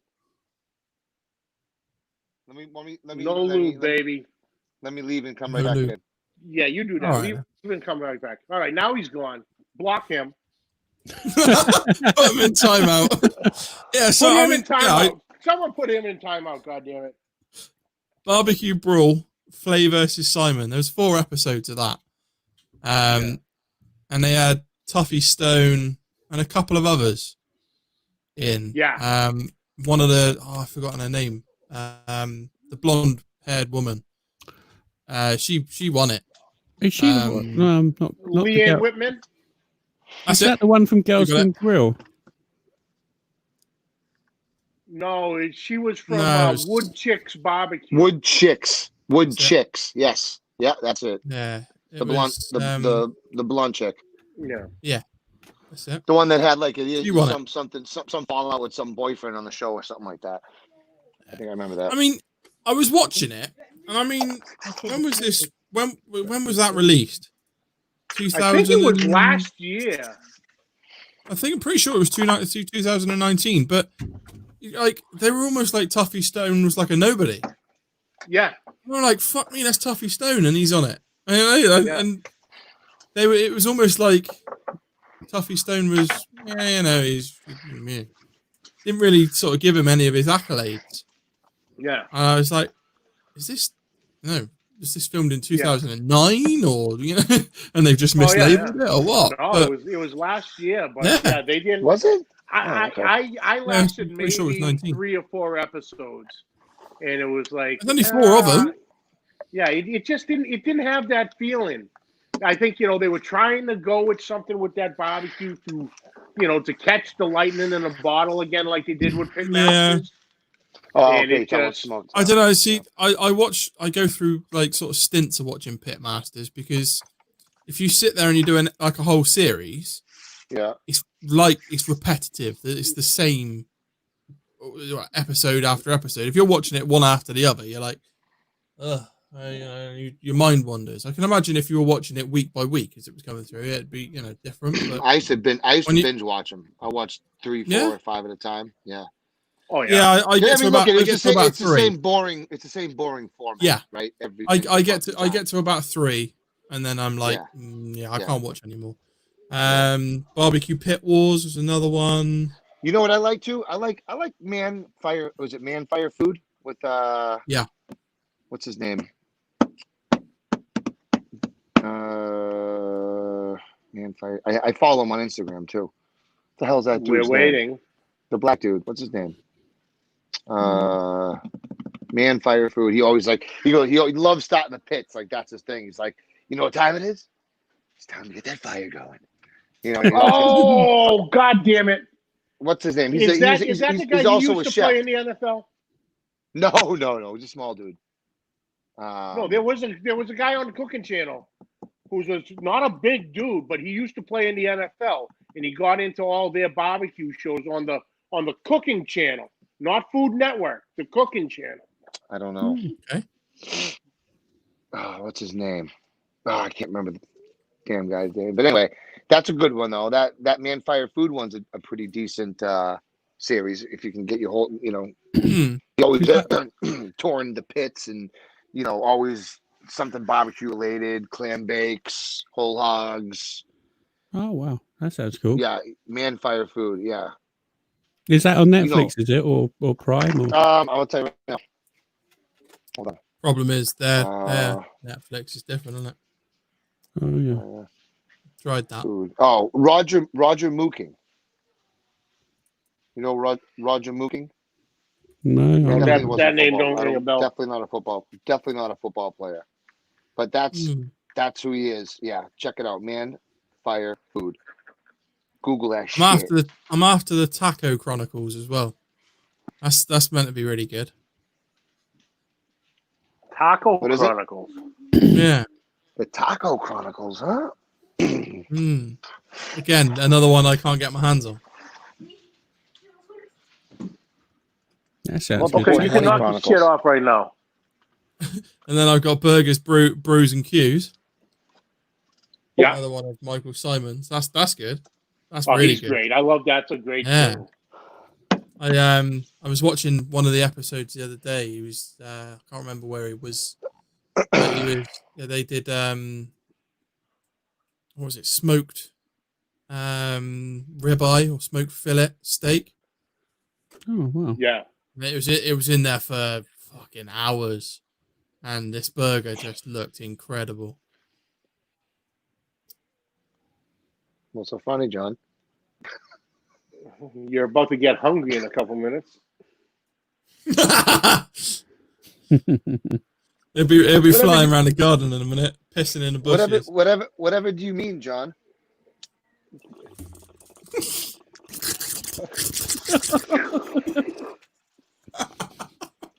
Every time you come on, it's either pissing in a corner. That's some funny shit. Yeah, Greg's off water in the garden again. I'm gonna put him in the fucking green room. Let's go. Oh man! All right, we're off the wheels. Let's get back to some questions. Well, questions in the chat, please, guys. Jimmy Q, no, there is no yard in Harvard that you can park in. No, there really isn't. No, I bet there was at one stage. At one time, probably, yeah. Mm. The Harvard Yard was probably the fucking parking lot that these are just that maybe the staff would park in. They park in the Harvard Yard. What the fuck? I've been making a cat clean it up, Deb. Go up there. Ooh. Get your hands on the cat's paws and fucking make it, scoop it and put it in the bin. That's not Dirty normal for bastard. a cat. That's not normal for a cat. There's something wrong with that cat. The cat She said we can dig up the garden. I mean, we're not going to roast the cat, but we can dig up the garden to bury the cat afterwards. Potentially, we could be roasting the cat if it takes another dump in my bathroom, man. That's fucking horrible. I mean, it was close enough to the toilet. Jesus Christ. What would be the internal temperature of a cat? No, I've got a pretty good idea where to stick the probe. I can say it how much. Well, how would you cook a cat? Just throw it in the microwave? If they say anything in the microwave, they're going to be cooked to 165. That's what I learned in the food serve safe course. I've got a rotisserie. I'll stick it on that. There's a natural entrance and a natural exit, so it wouldn't be a problem. Just lift the tail up. It'll be fine. Awful. You're gonna have to cook it. You're gonna have to cook it like hot and fast to get all the fur off. Oh, you don't want to low and slow that. Otherwise, it's just gonna keep it on there. Now, would you cook it wide open like a whole hog, or would you leave it in the trotting butterfly, the bastard? It'd be a running cat. I can't believe we're talking about this right now. This is so wrong. This is so fucking wrong. People eat cats. Cat. I think I would smoke in reverse sear that little pussy. You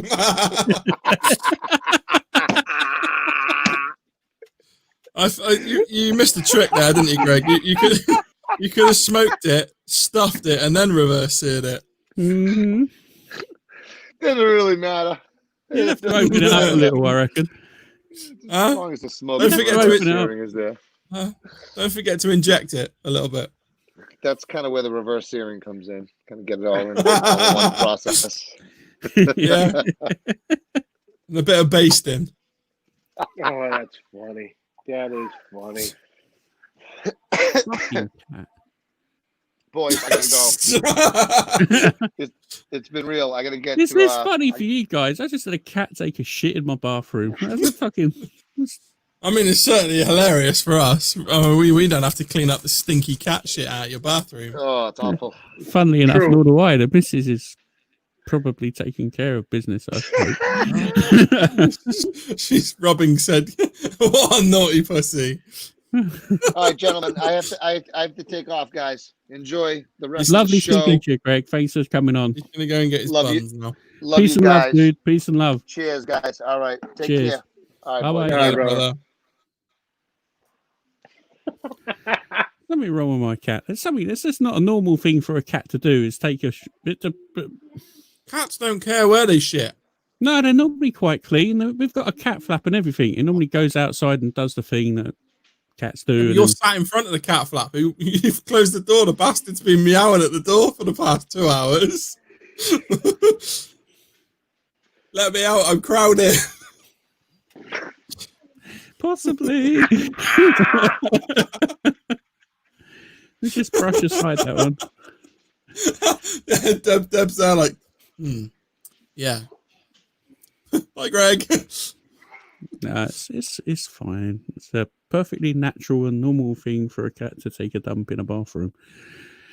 But yeah, I think if you were to cook a cat, rotisserie would be the best way to do it, in my opinion. Just putting it out there.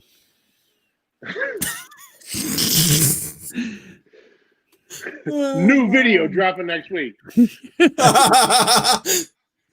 Tired old cat gets a skewer up the arse. Should be a rotisserie cat. Oh, funny. Yeah, 100%. I reckon you'd need to wrap that fucker in bacon. I'll tell you what, it's one of the biggest cats I've ever seen. It's a massive cat. We've got a normal sized cat, and this thing is massive. It struggles getting in and out of the cat flap. It's so big. It's like a Garfield. Deb says the Sunday lunch is sorted. I'll cook it. You eat it. Tell me how it tastes. Probably like chicken. Don't tell the kids. Yeah. Don't tell the kids. So, I know what a good question is. Name your top 3 albums, John. You were doing this for a long time on Facebook, putting your albums up there. If you could pick 3 albums, Jesus Christ! I know you love your music. Top 3 albums? Yeah. Any genre, any artist. Any? Oh God! I'd have to go. Oh shit! Oh, I wasn't ready for this one, Ryan. Nah, see, quite on the spot. Curveball comes in. I'd have to go Led Zeppelin. Mm-hmm. Album. Which Physical one? Graffiti. Ooh. Black Sabbath. Decent.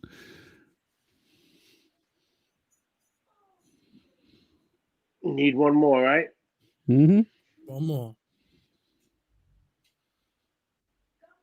Lynyrd Skynyrd, pronounced Lynyrd Skynyrd.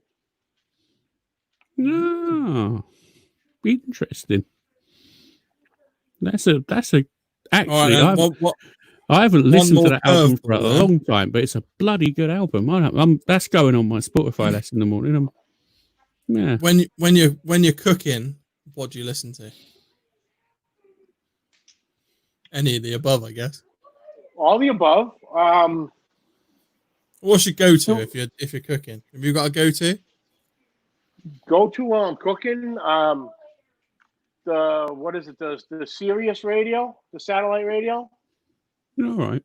I got that on Ozzy's Boneyard. So all that heavier classic rock. Mm. Dump that back to, the regular classic rock channel. So anything, classic rock, southern rock, harder heavy metal, I'm there. Some country, but yeah, those are it. I'm definitely a rock guy. Mm-hmm. Cool. I think it certainly depends what mood I'm in. For me. Oh yeah, absolutely. You go from all the way from I don't know, Metallica, all the way through to like if I'm entertaining the family, so my parents, maybe Gypsy Kings or something like that. oh yeah. Yeah. Just a little bit more of an upbeat. They don't want to sit there listening to Metallica or something a bit more heavy than that. But yeah. I had one of my YouTube lives taken down because of the Gypsy Kings. Really? Indirectly because of the Gypsy Kings. It wasn't because it was the Gypsy Kings. It was because it was their version of the Eagles, Hotel California. So once the Eagles got in, I was fucked. That's pretty harsh, huh? I go, it wasn't even the Eagles version. It was just that. And we had music on in the background all night long. But no, that one Eagles song, Spanish version of the Eagles, Hotel California, banned all over the world. Yeah. Is that right? Ozzy, Pickles just put up Ozzy. This is how much we like Ozzy. Deb, put in the chat. Our Charlie, his cat's called Ozzy after Ozzy Osbourne. Oh, no kidding. Yeah, he's a little black cat named after Ozzy Osbourne. Named after Ozzy. That's fantastic. I'm surprised you didn't say he's got like a pet bat or something like that. Pigeon. Be honest, the cat that just shit in the fucking bathroom used the cat. is about to be a headless cat. She used to, like, with where we are, it's like really, really rural, and you get like all sorts of. But we're on the end of sort of like a thing, and then I've got a shed. The cat used to sit on the shed, and the bats used to fly around that. Well, the bats still do fly around the house, but the cat used to catch the bats. All right. One week we went away on holiday, and my mother-in-law was staying over. So cats sometimes have a habit of catching things and letting them go. So the house had like 3 or 4 bats flying around upstairs. He freaked the mother-in-law out. Excellent. Absolutely freaked her out. She's like, oh, it's bats. It's like, oh, well, never mind. How'd you get them out? Huh? How did you get them out? A broom. Oh, you just ushered them out. Kinda. Bat the fuckers out of the sky. No, we ushered them out nicely because most bats are protected. So they went through a nice calm window and then off to St. Tiggy Winkles. Because that's what you're supposed to do. That's right. Animal welfare is the top of my list. Yep, proper procedures. Absolutely. Not on the cat's list, though, was it? No, it's a tasty snack. Cats just shout bat out on the bathroom floor. Cat's in danger. That's all I'm saying.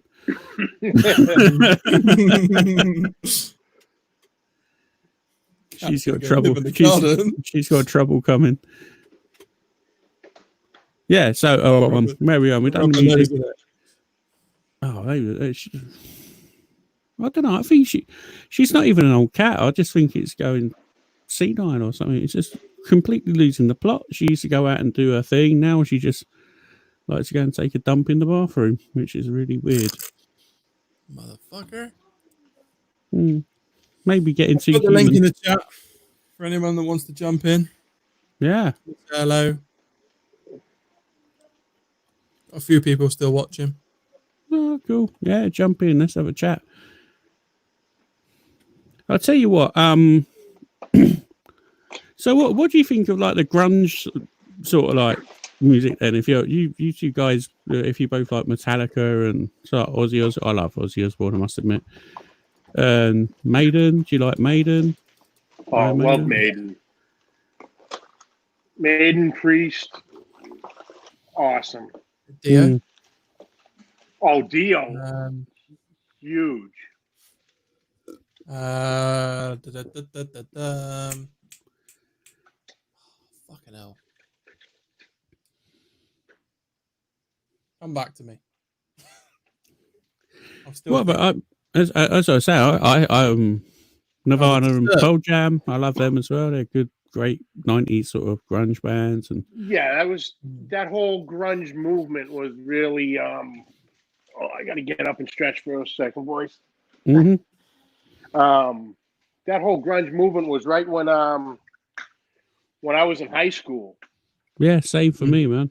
So, Pearl Jam, Nirvana, Alice in Chains. Yeah. Was there a couple others? There had to have been Soundgarden, Dinosaur Jr., Stone Temple Pilots. Yeah, Dinosaur Jr. Oh, there's loads of them. Our REM was sort of like the indie guys, but they were sort of like on the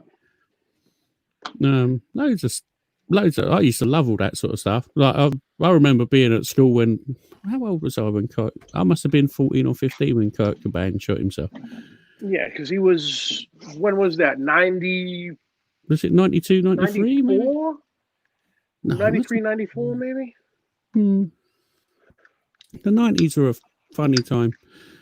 Very busy time for me. Oh, the other one's coming. Go on in.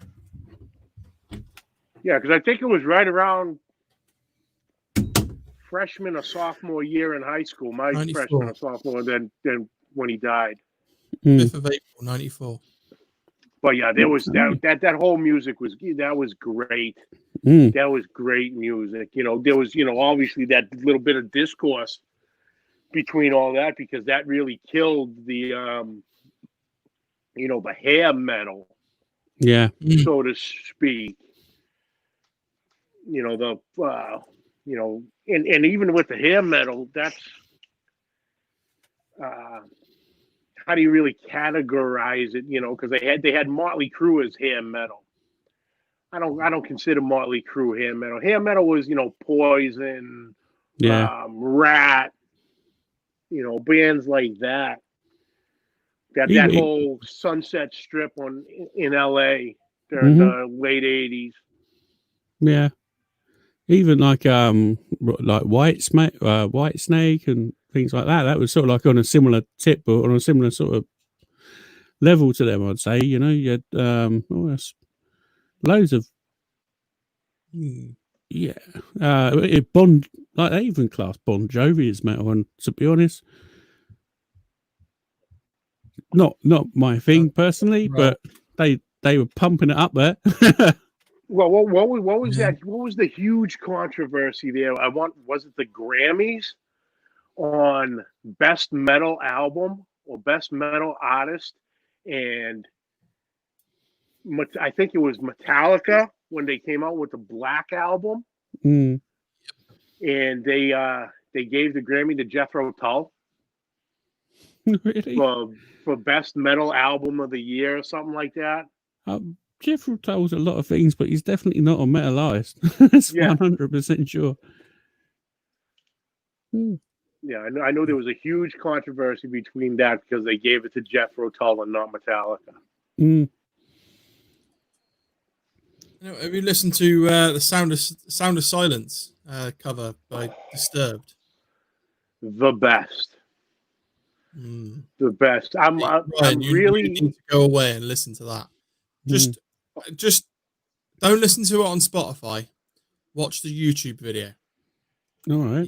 They obviously did 2 takes of this, and the YouTube video, his voice is so much more powerful in the video than it is on the Spotify or any of the other platforms that you can get your music from. Like the video, I'm not joking. When he hits some of those notes, you're like, fuck me. It hits you to the core and you're like, whoa. Now, on like the live music or the music version of it, you don't get it at all. Yeah, but there is that. Yeah, you even look it up on YouTube. There's a live version. I want to say like they did it on some like Tonight Show or something. Yeah. That version is out of this world. Yeah. I have to have a look. I'll definitely. It's good. Yeah. And then, Disturbed. I listened to a lot a while back. Down with a Sickness. Yep. Song. Yeah, that version. Are you guys into the YouTube reaction videos?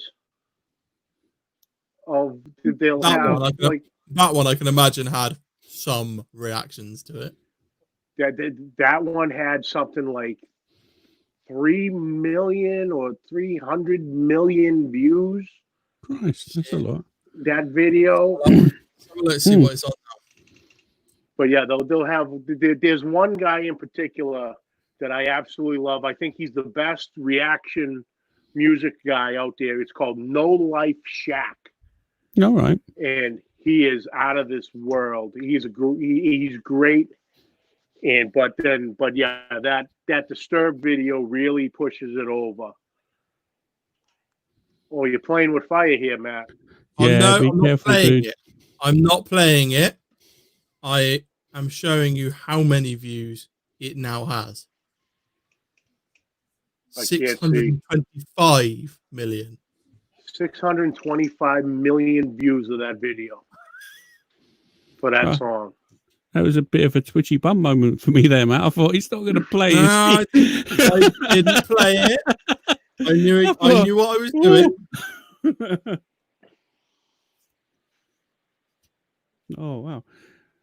I'm going to be back in a minute. There's someone at the door with a parcel that needs to be delivered, so I'll be back soon. You want me to run the advert?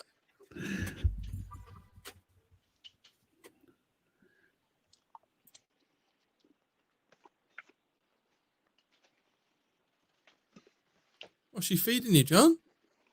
Oh, the chocolate marshmallow cookie thing. Ooh, she nice. said, How did she get on with the Maxim stuff? How'd you get on with the Maxim stuff? Oh, I think she finished 7th. Yeah. Wow, that's pretty good. 7th place, yeah. Come on, I don't think it's anything to worry about. Yeah. She would have rather first, but Well, I mean, I would like to get you that Jambo. Just means you're punching now, John. Yeah. Well, that was a deal. If she won, I got that Jambo. Nice. If she won, I could order the Jambo. So I do for you.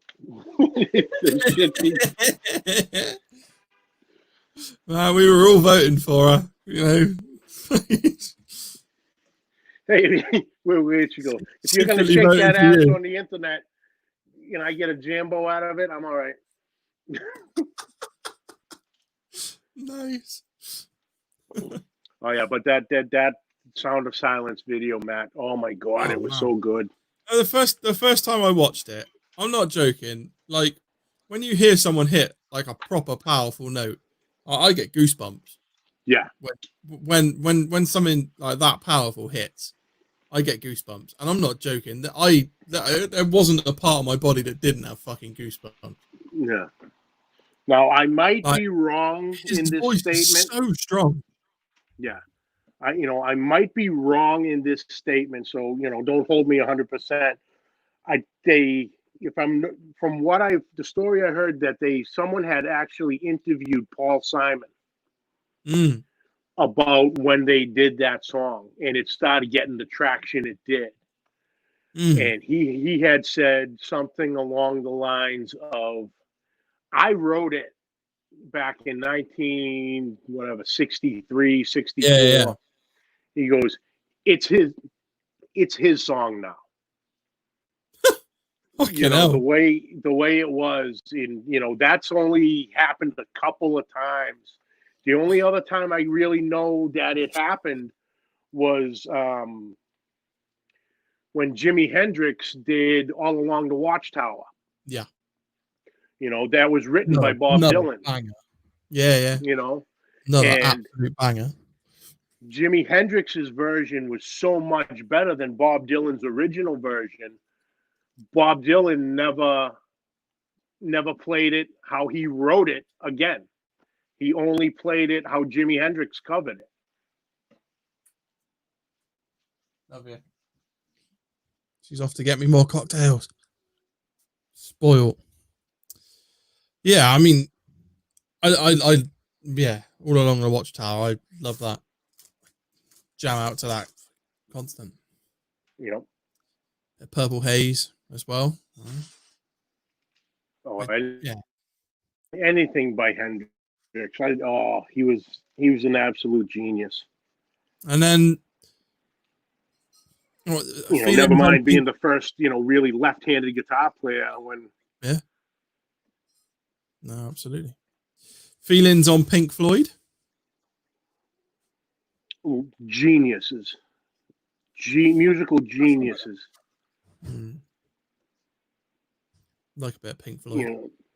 Yeah. Oh, I could listen to Pink Floyd all day long.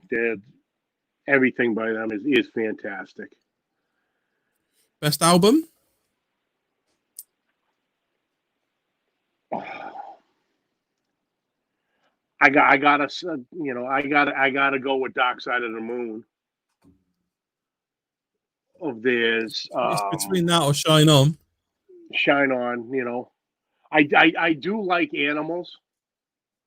Yeah, that album I thought was very good. I think it's an underrated album by them. Yeah.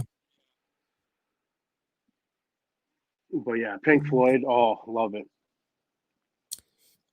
Yeah, I can leave that playing on a loop constant. Wouldn't get bored of that. It's for that particular time in music, what they produced was, unheard of. Yeah. Like the loops they used and, all the sort of the little trinket bits that you'd never think of. You didn't hear in any other music. You hear it all now. In all manners of music now, but they were almost like the pioneer. I mean, like the build up for Brick in the Wall.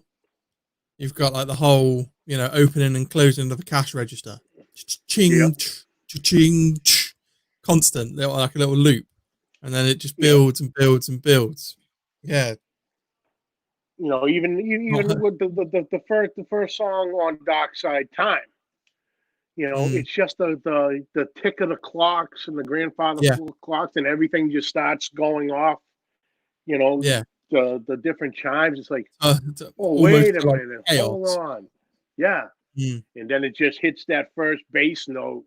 Dong. It's like, wait a minute, and it just runs from there. Fresh one. Yeah, there you go. You're gonna have to get yourself another one, John. Oh, I'm one, just enough to beat him, and I'm back to behaving. You don't have to neck this one now, just to prove to Greg that you're the undefeated champion. You can just enjoy this one, can't you? Yeah. We've gone from grilling, barbecuing, smoking, all to music now. Maybe we should just do music. Nothing wrong with that. Music. Music is like an integral part of cooking. Oh, absolutely, absolutely.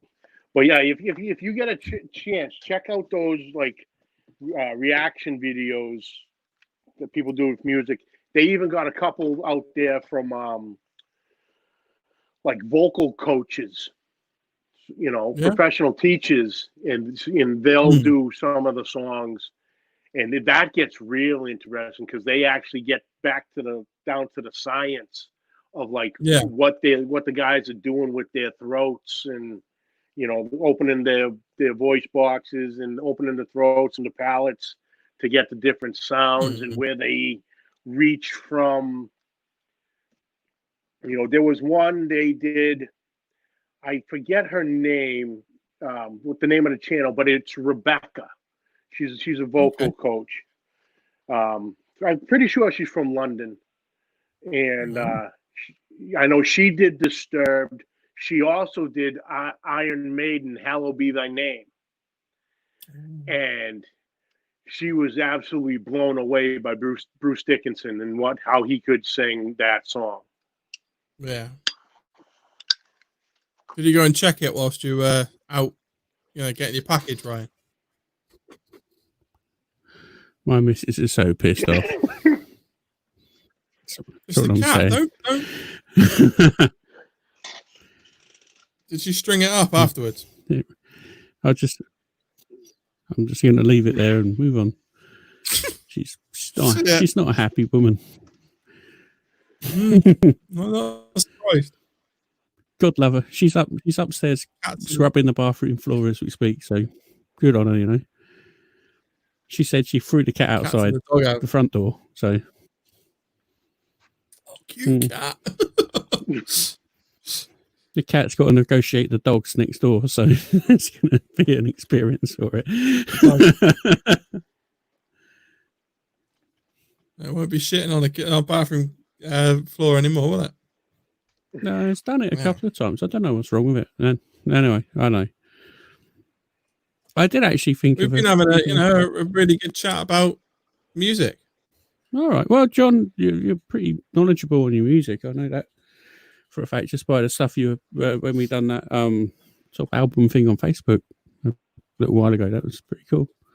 Yeah, it kind of took that a little bit worth more than it was worth, but no, one of those 10-day fair. channels. I think I went 50 days. I found it really interesting, to be honest. It was cool.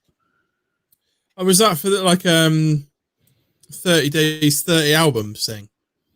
Yeah, they had done it. It was going around. It was one of those. Yeah, we had it was 10 days, 10 album thing like that, and Ryan had actually tagged me in it. Yeah, and I jumped in and I wound up going like 50 days, something like that. It was right when the whole lockdown thing started, so it was just a really cool time about it. I'm pretty sure I sent that to one of my friends, and I can't remember what I put as my album choices. Let's have a butchers.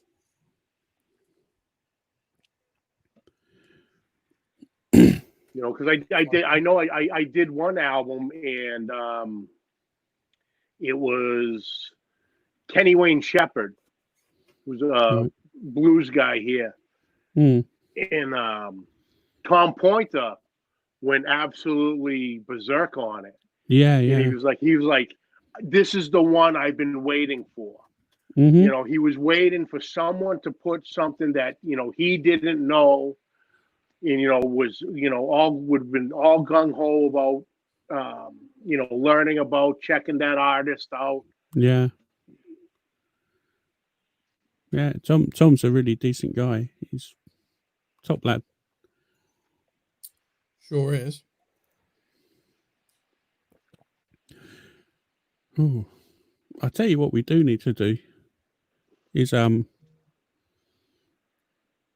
we need to put it out there that we need a guest host for when I'm on holiday, because it looks like I'm going now.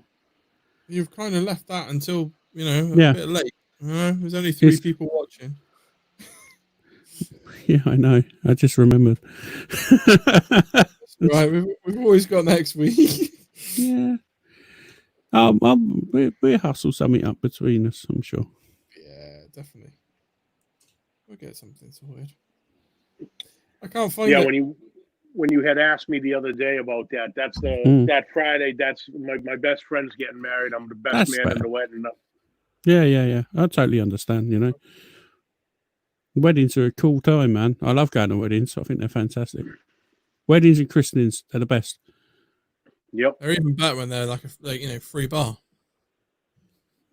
It's just good times, isn't it? You get all your family together you haven't seen for ages and talk shit about how you used to run around when you were kids and do stuff. I really enjoy it. Like seeing my cousins and doing stuff like that. I don't see them as often as I should do, really, because they don't live that far away, but everyone's just busy nowadays, All the time. Yeah. It's a shame. But what are your top 3 albums then, Ryan? My top 3 albums now. So what's yours? Well, I've got a really strange mix of music that. Oh, tell me about it. I've got to say my favorite.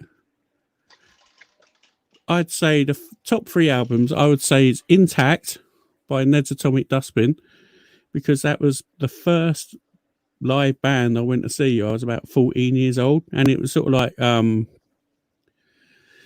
indie grunge music in the UK. It was sort of like my first sort of jaunt out. I stayed over my uncle's house in Aylesbury, which was quite a good. It was like a famous music venue at the time called the Civic Centre, and they were just a little grunge band. But had about 3 or 4 albums out, and I went out, drunk about 5 or 6 bottles of K, which is like really strong cider. Oh yeah. Had to get my uncle to pick me up from the music venue because I got dog sick, and then went off to school in the morning. So yeah, Ned's Atomic Dustbin Intact was probably my first album, first sort of like live band I saw. So I've got a bit of a soft spot for them. Second album, I would probably say something by The Cure. I would say maybe Head on the Door by The Cure. I quite like that album. That's a good album.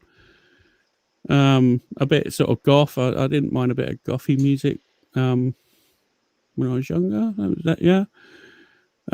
Great album, great artist, and also then bit of a curveball. I could name 20 albums off the bat, just like.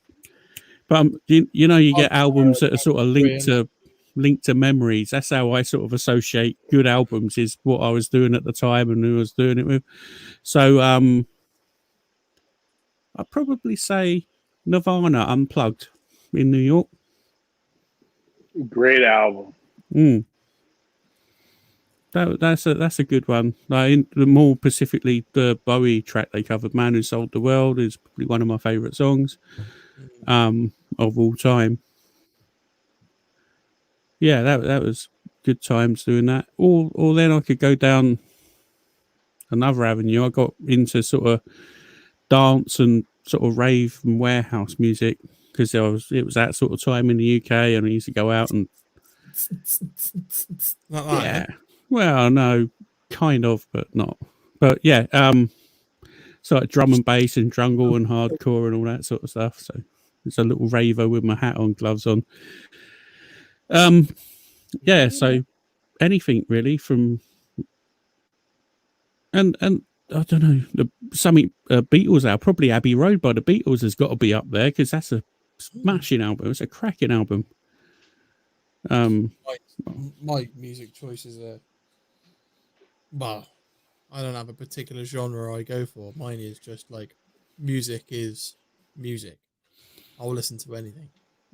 It's such a dabbled with everything that you could imagine, all the way down to sort of like hardcore rock, like Korn and that. I've listened to that. Then you've got metal, hip hop, classic hip hop, rap, dance music, some of the the newer pop stuff, Coldplay, for example. You want to chilled out sort of listen to. I built my deck into Coldplay the other day, so a couple of years ago I made some. I put some decking up in the back garden with Nirvana on and painted it. It was like all black. Black. Yeah. Your classic rock. Yeah. It's everywhere. I can't put my finger on. If music's good, and I enjoy it, regardless of what genre it is. I last weekend when I did that cook with my brother-in-law, I rediscovered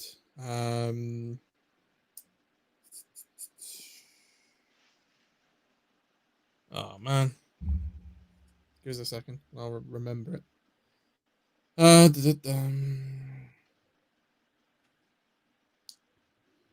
the old YouTube. That'll tell me it. I tell you what I watched the other day. Have you heard of the Glastonbury Festival over there, John? No. You've never heard of Glastonbury? It's like, Oh, yes. I'm sorry. Yes. because obviously it was cancelled this year. They were doing like loads of different sets by loads of different artists.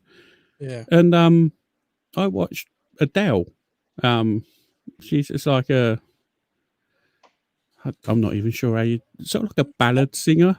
Like, Yeah.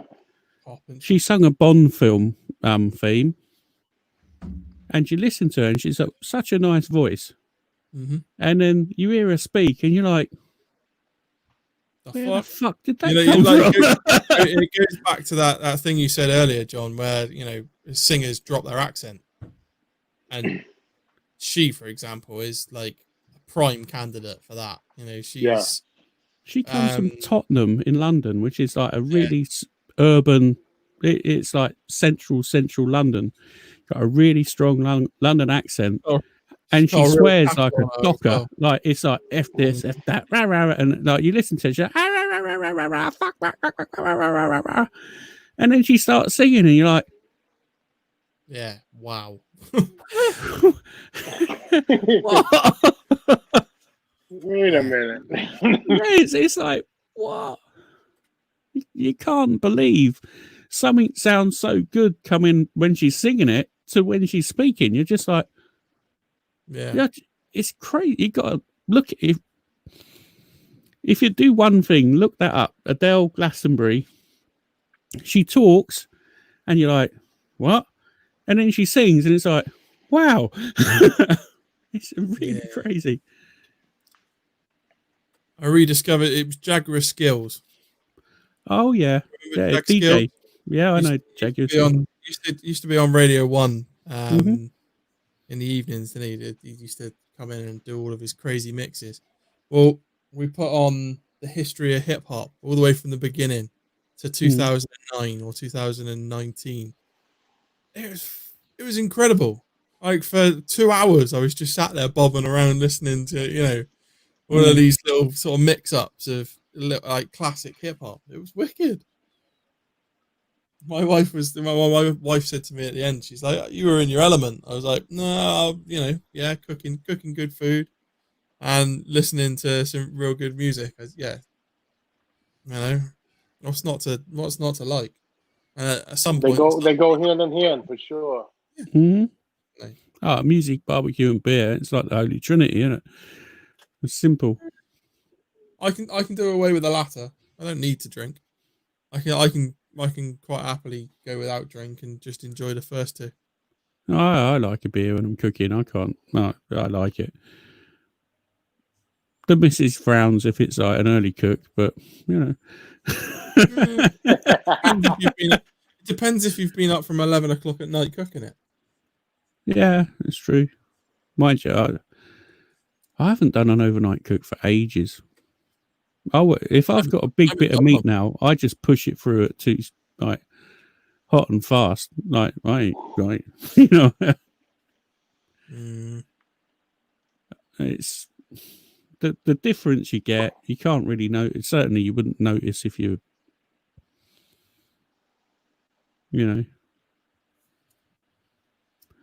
I think it's quite. If it's a big old hunk of meat,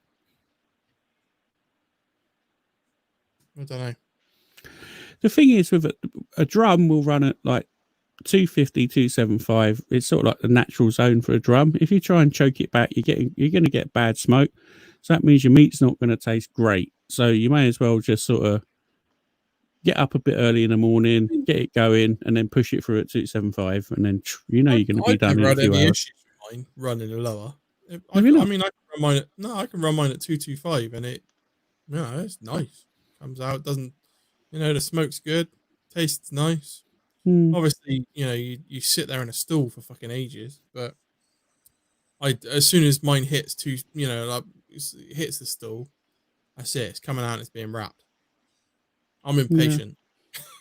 You know, I'm not going to sit there for 2-3 hours while it fucks about pushing moisture out my balls. So I'm going to wrap you and then put you back in, and you're going to climb out of that stool within half hour, an hour. You know, we sort of had this conversation over a chat. I think. I think that's the problem. I said to you the other day, didn't I, that I struggle to get a good, like, firm bark on any of my cooks. Mm-hmm. So when I cook, I'll get the flavor in there, but you come to cut it.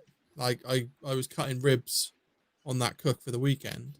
None of the dry rub that was on top of it was actually dry. What's that? It was almost like the meat had been sweating, and then it sort of, it never dried out the rub, so it never formed a real crisp, hard bark. And I can't recall any time that I've had a good crisp bark, apart from the only time I did was when I did beef rib, beef short rib, and that came out incredible. That's the fat content, though, isn't it? That just sort of bubbles up once it gets going. Yeah. No, it was too fatty for me. I said, didn't I? My body didn't react very nicely to too much of the fat. They're my favourite things to eat. I don't have them very often, but so it's like someone had lubed me up and emptied me clean. Nice. Yeah. Well, it's late night now.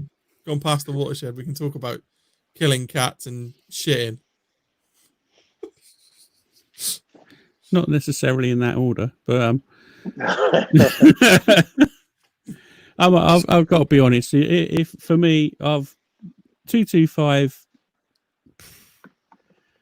No, not anymore. I've done that. 250, 275. It's the future, man. I mean, to be fair, I ran on the weekend. I was running 260, 265, because I knew I was on a time limit. Not necessarily a time limit, but I knew that we kind of needed to get some food out for between 1 and 2 in the afternoon. So, the chicken came out first. The chicken was just, it was grilled.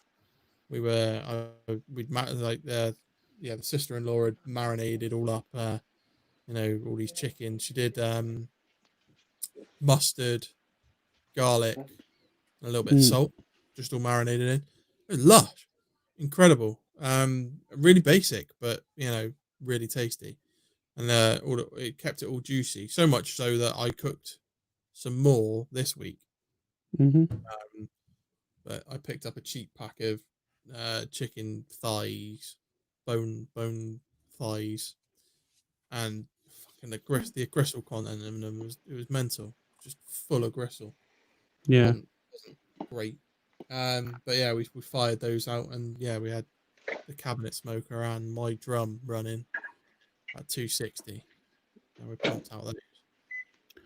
So did a little bit of rolled brisket, and it came out like bloody leather. Man, that's the trouble. Well, did you do that on the drum, or did you do that on the electric smoker? That was in my drum. But I think I left it in the drum without spritzing it for too long. It dried out quite a bit. That's the thing with the flats over here. There's no fat in them, It's like no, there wasn't. No, you gotta be so careful.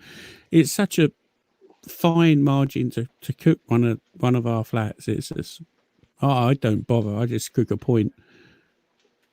I can't really see why you can't walk into into like a supermarket and go and pick up a flat or a point.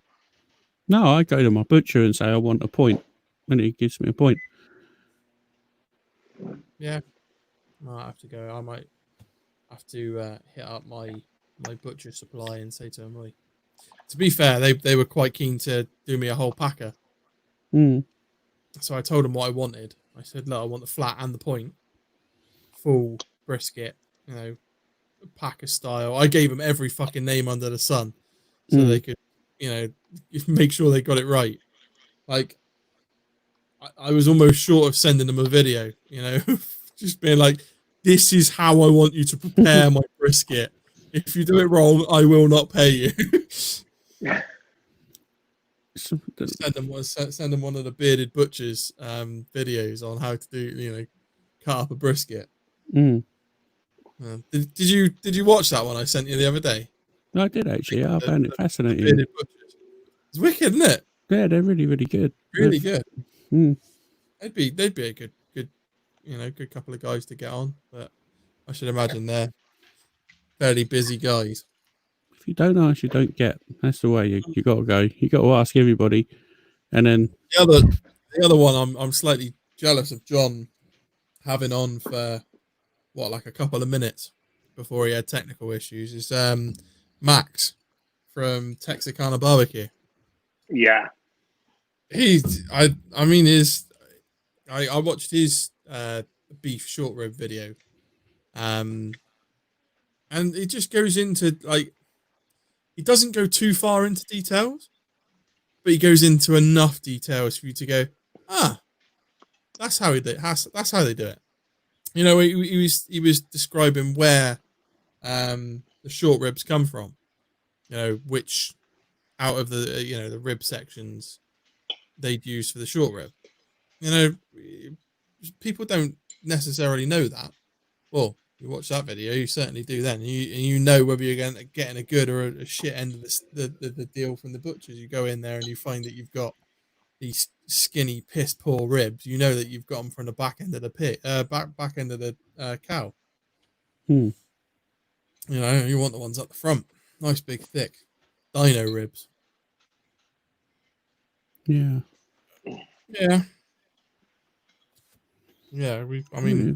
Love to get him on. That'd be an awesome interview. No, it's not beyond with him, haven't you, John? Well, yeah, we got a hold of him through Instagram. Yeah, and he was all about it, and he said we had it all set up, and he just had that whatever technical issue on here that we couldn't.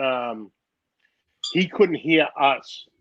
I think what was wrong. I think we could see him, we could hear him. He could only see us. He couldn't hear us. So he had something on his end of it. And so we're still trying to reschedule him because his schedule is so damn crazy. Yeah, I bet. Especially now for this season, like it's the season, isn't it? It's just this sort of particular point in the year is quite hard to get those kind of people on. Mm-hmm. Yeah, I mean, I'd love to talk to Malcolm Reed one day. That would be like fucking wow. Yeah. Could you got to be in touching distance of him with your podcast now, John? Have you hit him up or tried? I've thrown a couple messages out there and I didn't get anything. I did have him send an email at one point, and his wife got back to me, and she had said that he wasn't doing anything at the time. They had just kind of wrapped up his season of doing his podcast and everything, so they were taking a few weeks off, and but yeah, I'm dying to get in touch with him. I would love to talk to him.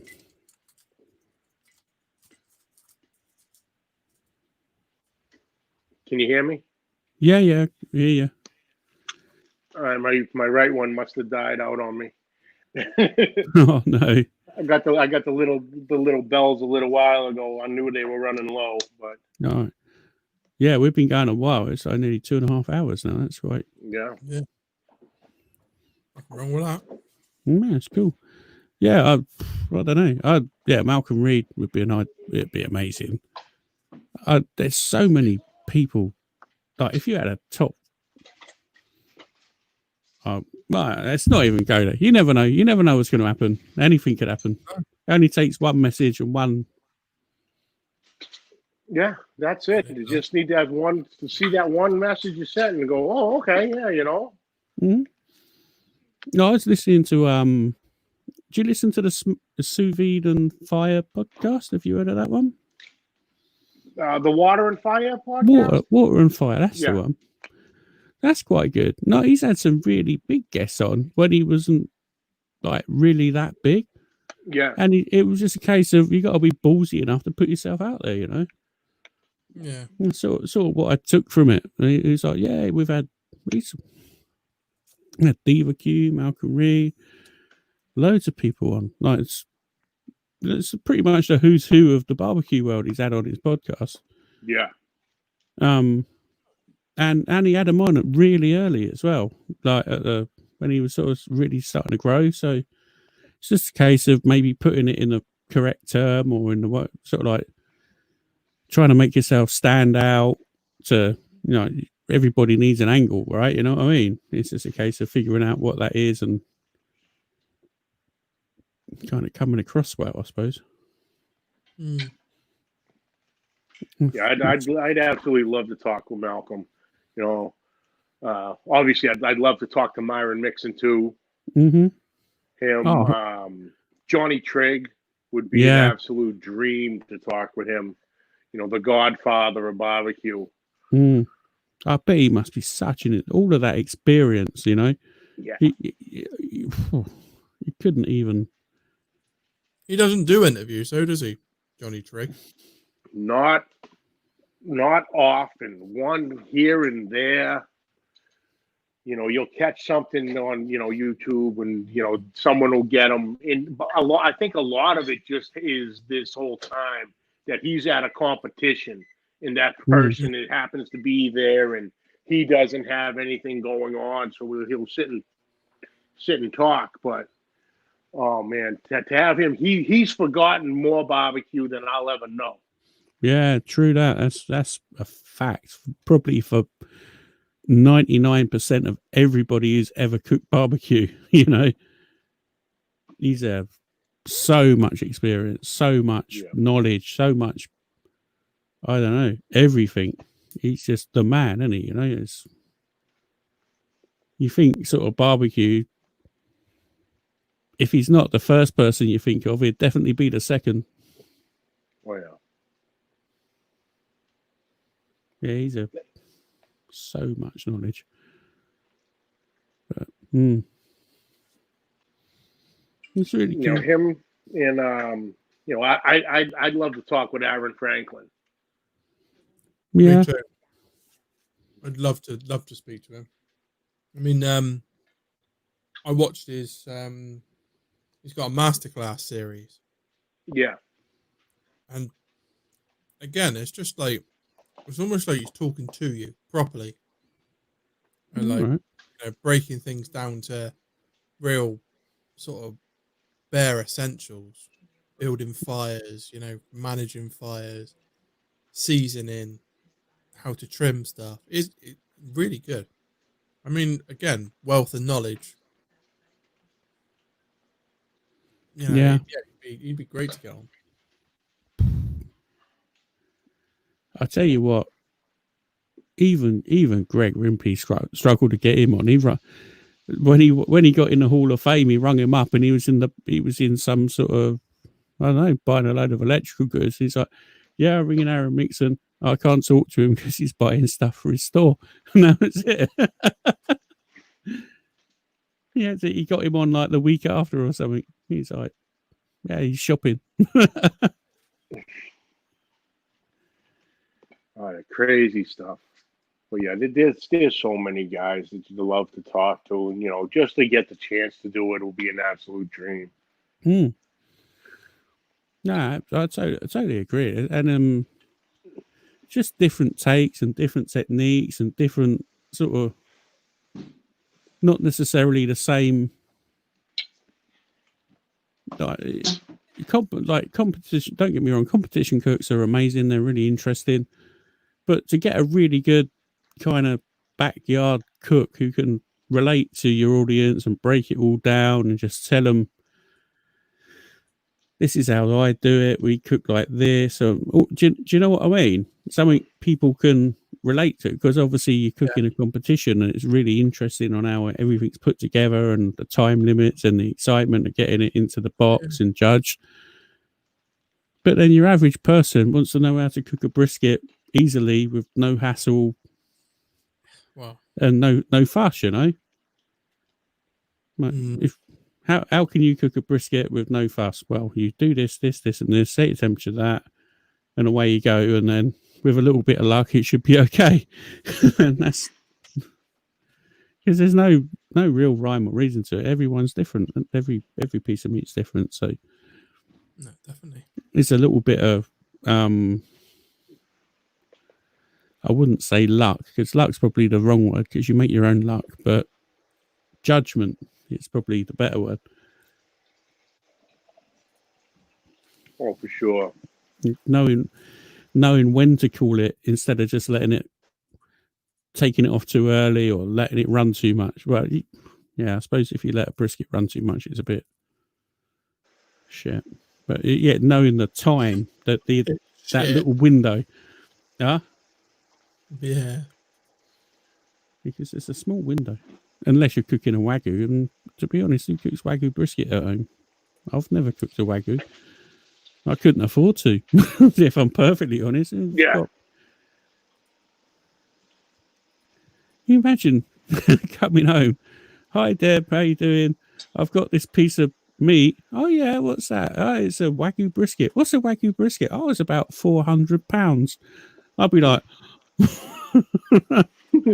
she'd kill me. Oh, yeah. £400. It's like 2 weeks shopping. What a bit of meat that it might. Well, I don't suppose you can mess a Wagyu up, but imagine if you did. No, but yeah, you'd be in serious trouble. Oh God, yeah.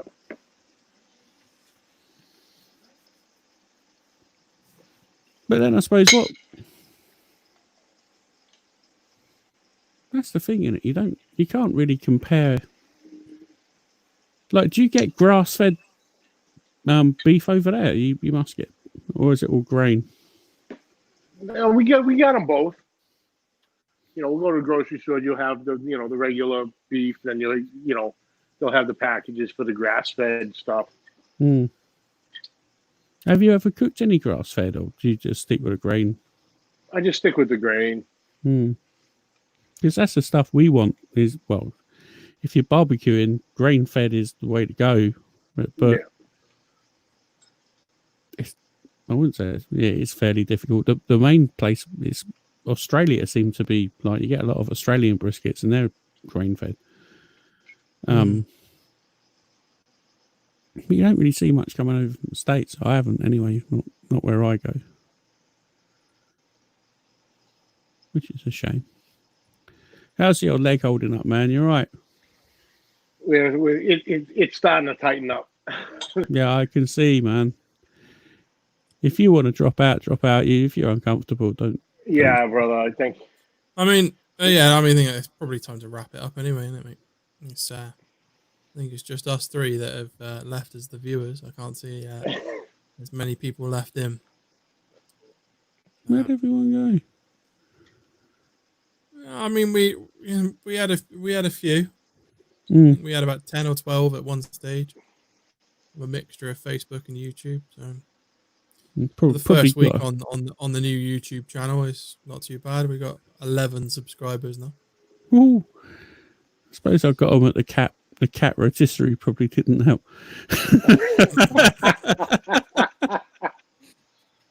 The pussy spit roast. It's worse things to eat. Probably. Yeah. Probably. Yeah, John, man, thank you for coming on. Much appreciated, brother. Thank you guys for having me. It was an absolute blast, Ryan. It's always a pleasure talking to you. And Matt, same there. Always pleasure. Thank you, man.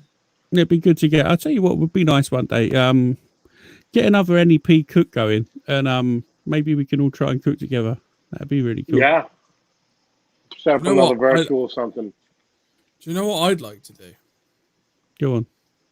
I'd like to be a guest on the Pit Life BBQ. Okay. I like as a like a crossover, a BBQ Talks Pit Life BBQ thing. Maybe. All right. That'd be smart, but if you can, you can. You don't ask, you don't get. Got to be That's ballsy in this game. The boy's been listening. There's me. Oh yeah, you don't ask, you don't get. And it's like, boom. There you go. What did you make of that? He's taking notes Like them over there, potatoes. Brian. Huh? He's taking notes. Yeah, for sure. All right. Yeah. Um, Well, let's work something out then. All right. Yeah, that'd be cool, man. Yeah. You I get mean, to see me. You go live at a reasonable time for me, so I'm quite happy to jump on in and Yeah, it's like, because it's say, just hola, amigos. we're running about a half hour later than you guys. Yeah, so it's like 10 o'clock at night for us. So Yeah.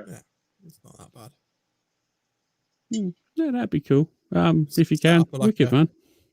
A little barbecue talks thing, and come and have a crossover. Absolutely. Maybe. I'll have to try and learn some more American. Everyone will unsubscribe. You keep trying to speak American. Well, the thing is that I tell you what, yeah, I can understand John really well now because I understand your accent, and I predominantly listen to like New England and Charlie as well. I get Charlie's accent, but there's some accents I'm like, what? I just can't understand them. Sometimes when Lep's had a few too many to drink, I struggle. But Oh yeah. I mean, most of the time I can understand all of the accents. It's more the southern stuff I kind of struggle with, but then I think it's because like my ears are tuned to a London accent anyway, and a lot of London folk talk in a certain way. I get that. Yeah. To be fair, like I'll give a classic example. One of my mates, I haven't spoke to him for a long time, but he's moving away. So he's like rung me up and said, "Oh yeah, he's moving up north."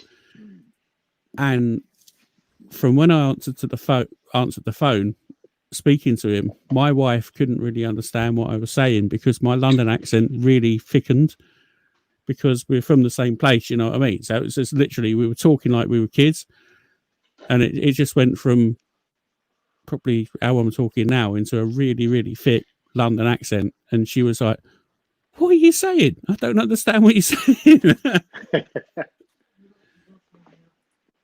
But it's just how we used to talk or how we spoke, Yeah.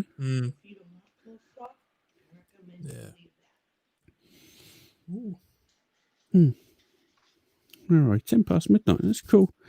Right, yeah. Let's get this wrapped up. 42 views since the beginning of the week. He's running the stats already. We have a certificate. Yeah. From what? Yeah, from Tube Buddy. Oh, you got Tube Buddy on it as well. Cool. That's quite a useful tool. Yeah, are you running Tube Buddy, John? You're running Tube Buddy, aren't you, John? Yeah. Yeah, it's quite useful. I think over the weekend I'll spend some time watching their how-to videos and working out how to properly manipulate the data that goes in and out. Like your SEO data and your tags and all of that lot. Try and fucking hell. Try and pilfer some search stuff from other people. I noticed that one of our competitors in the UK may have accidentally on purpose slipped in our fucking name into their tags. All right. Mm-hmm. So I wouldn't even know that. It's because you've got your ninja computer skills. It fucking says it on the Tube Buddy thing's on the side. You can see it. Can you see what other people's tags are? Yeah. Who are they? I don't see them as competitors anyway. We're all doing the same sort of shit. So what the fuck does it matter? If they're using ours, we use theirs. Simple. Yeah. You play the game, innit? Absolutely. You got to have a better game than they do. That's all you got to do. You got, your SEO has to be better than theirs, and your tags have to hit harder than theirs, and you come out on top all the time. What's an SEO? I don't know what it stands for. Search. Ah! There you go. No, I do know what it stands for. I knew you'd know. Optimization. Search engine optimization. So if you go onto Google and then type in BBQ Talks, for example, because our SEO isn't very good, because obviously I've only just set up the website, haven't put any of the SEO optimization into it, then you search for it and we appear like 4 or 5 pages down. Well, we don't actually. We do appear on the first page, but we don't appear at the top. Where if you do the SEO right, you'll appear at the top underneath the paid for ads. For if people want to try and outdo you, then they'll pay for ads and then sit above you. There you go, John. Hit Matt up for all your internet needs. I got enough of that at work. Oh, fucking! I don't understand it. I'd like to understand it. I wish I could, but I don't know what it means. I'm not saying I couldn't learn it. Roped in some assistance from our marketing guys at work. Oh, right. So we've got like an IT consultant type of dude, and now we've got a marketing guy as well. You gotta know. Starting off on a live stream. Yeah, if you're gonna do it properly, you might as well do it properly. Yeah, for sure. I'm not out doing it half-heartedly, is there? No, you're gonna do it. Go like if you're gonna. Here's the thing: if you're gonna dream big. If you're gonna dream big, dream bigger. So fucking do it, man. That's what I'm saying. Exactly. Absolutely. Yeah. That's not the Magnus talking at all. We're getting there. Oh. All right, gentlemen. Right then. I gotta get this leg up. Yeah, you rest up, mate. It's been a pleasure talking to you, John. Hopefully we get you on in a couple of months and we'll do the same when you're up to it, and then you can smash Greg again. Absolutely. Yeah. Right. Look after yourself, mate. Stay safe, dude. Take it easy. Thank you Pleasure so much. talking to you. All right. Bye. Bye. Have a good weekend, yeah? You too. Bye, everyone. Bye-bye.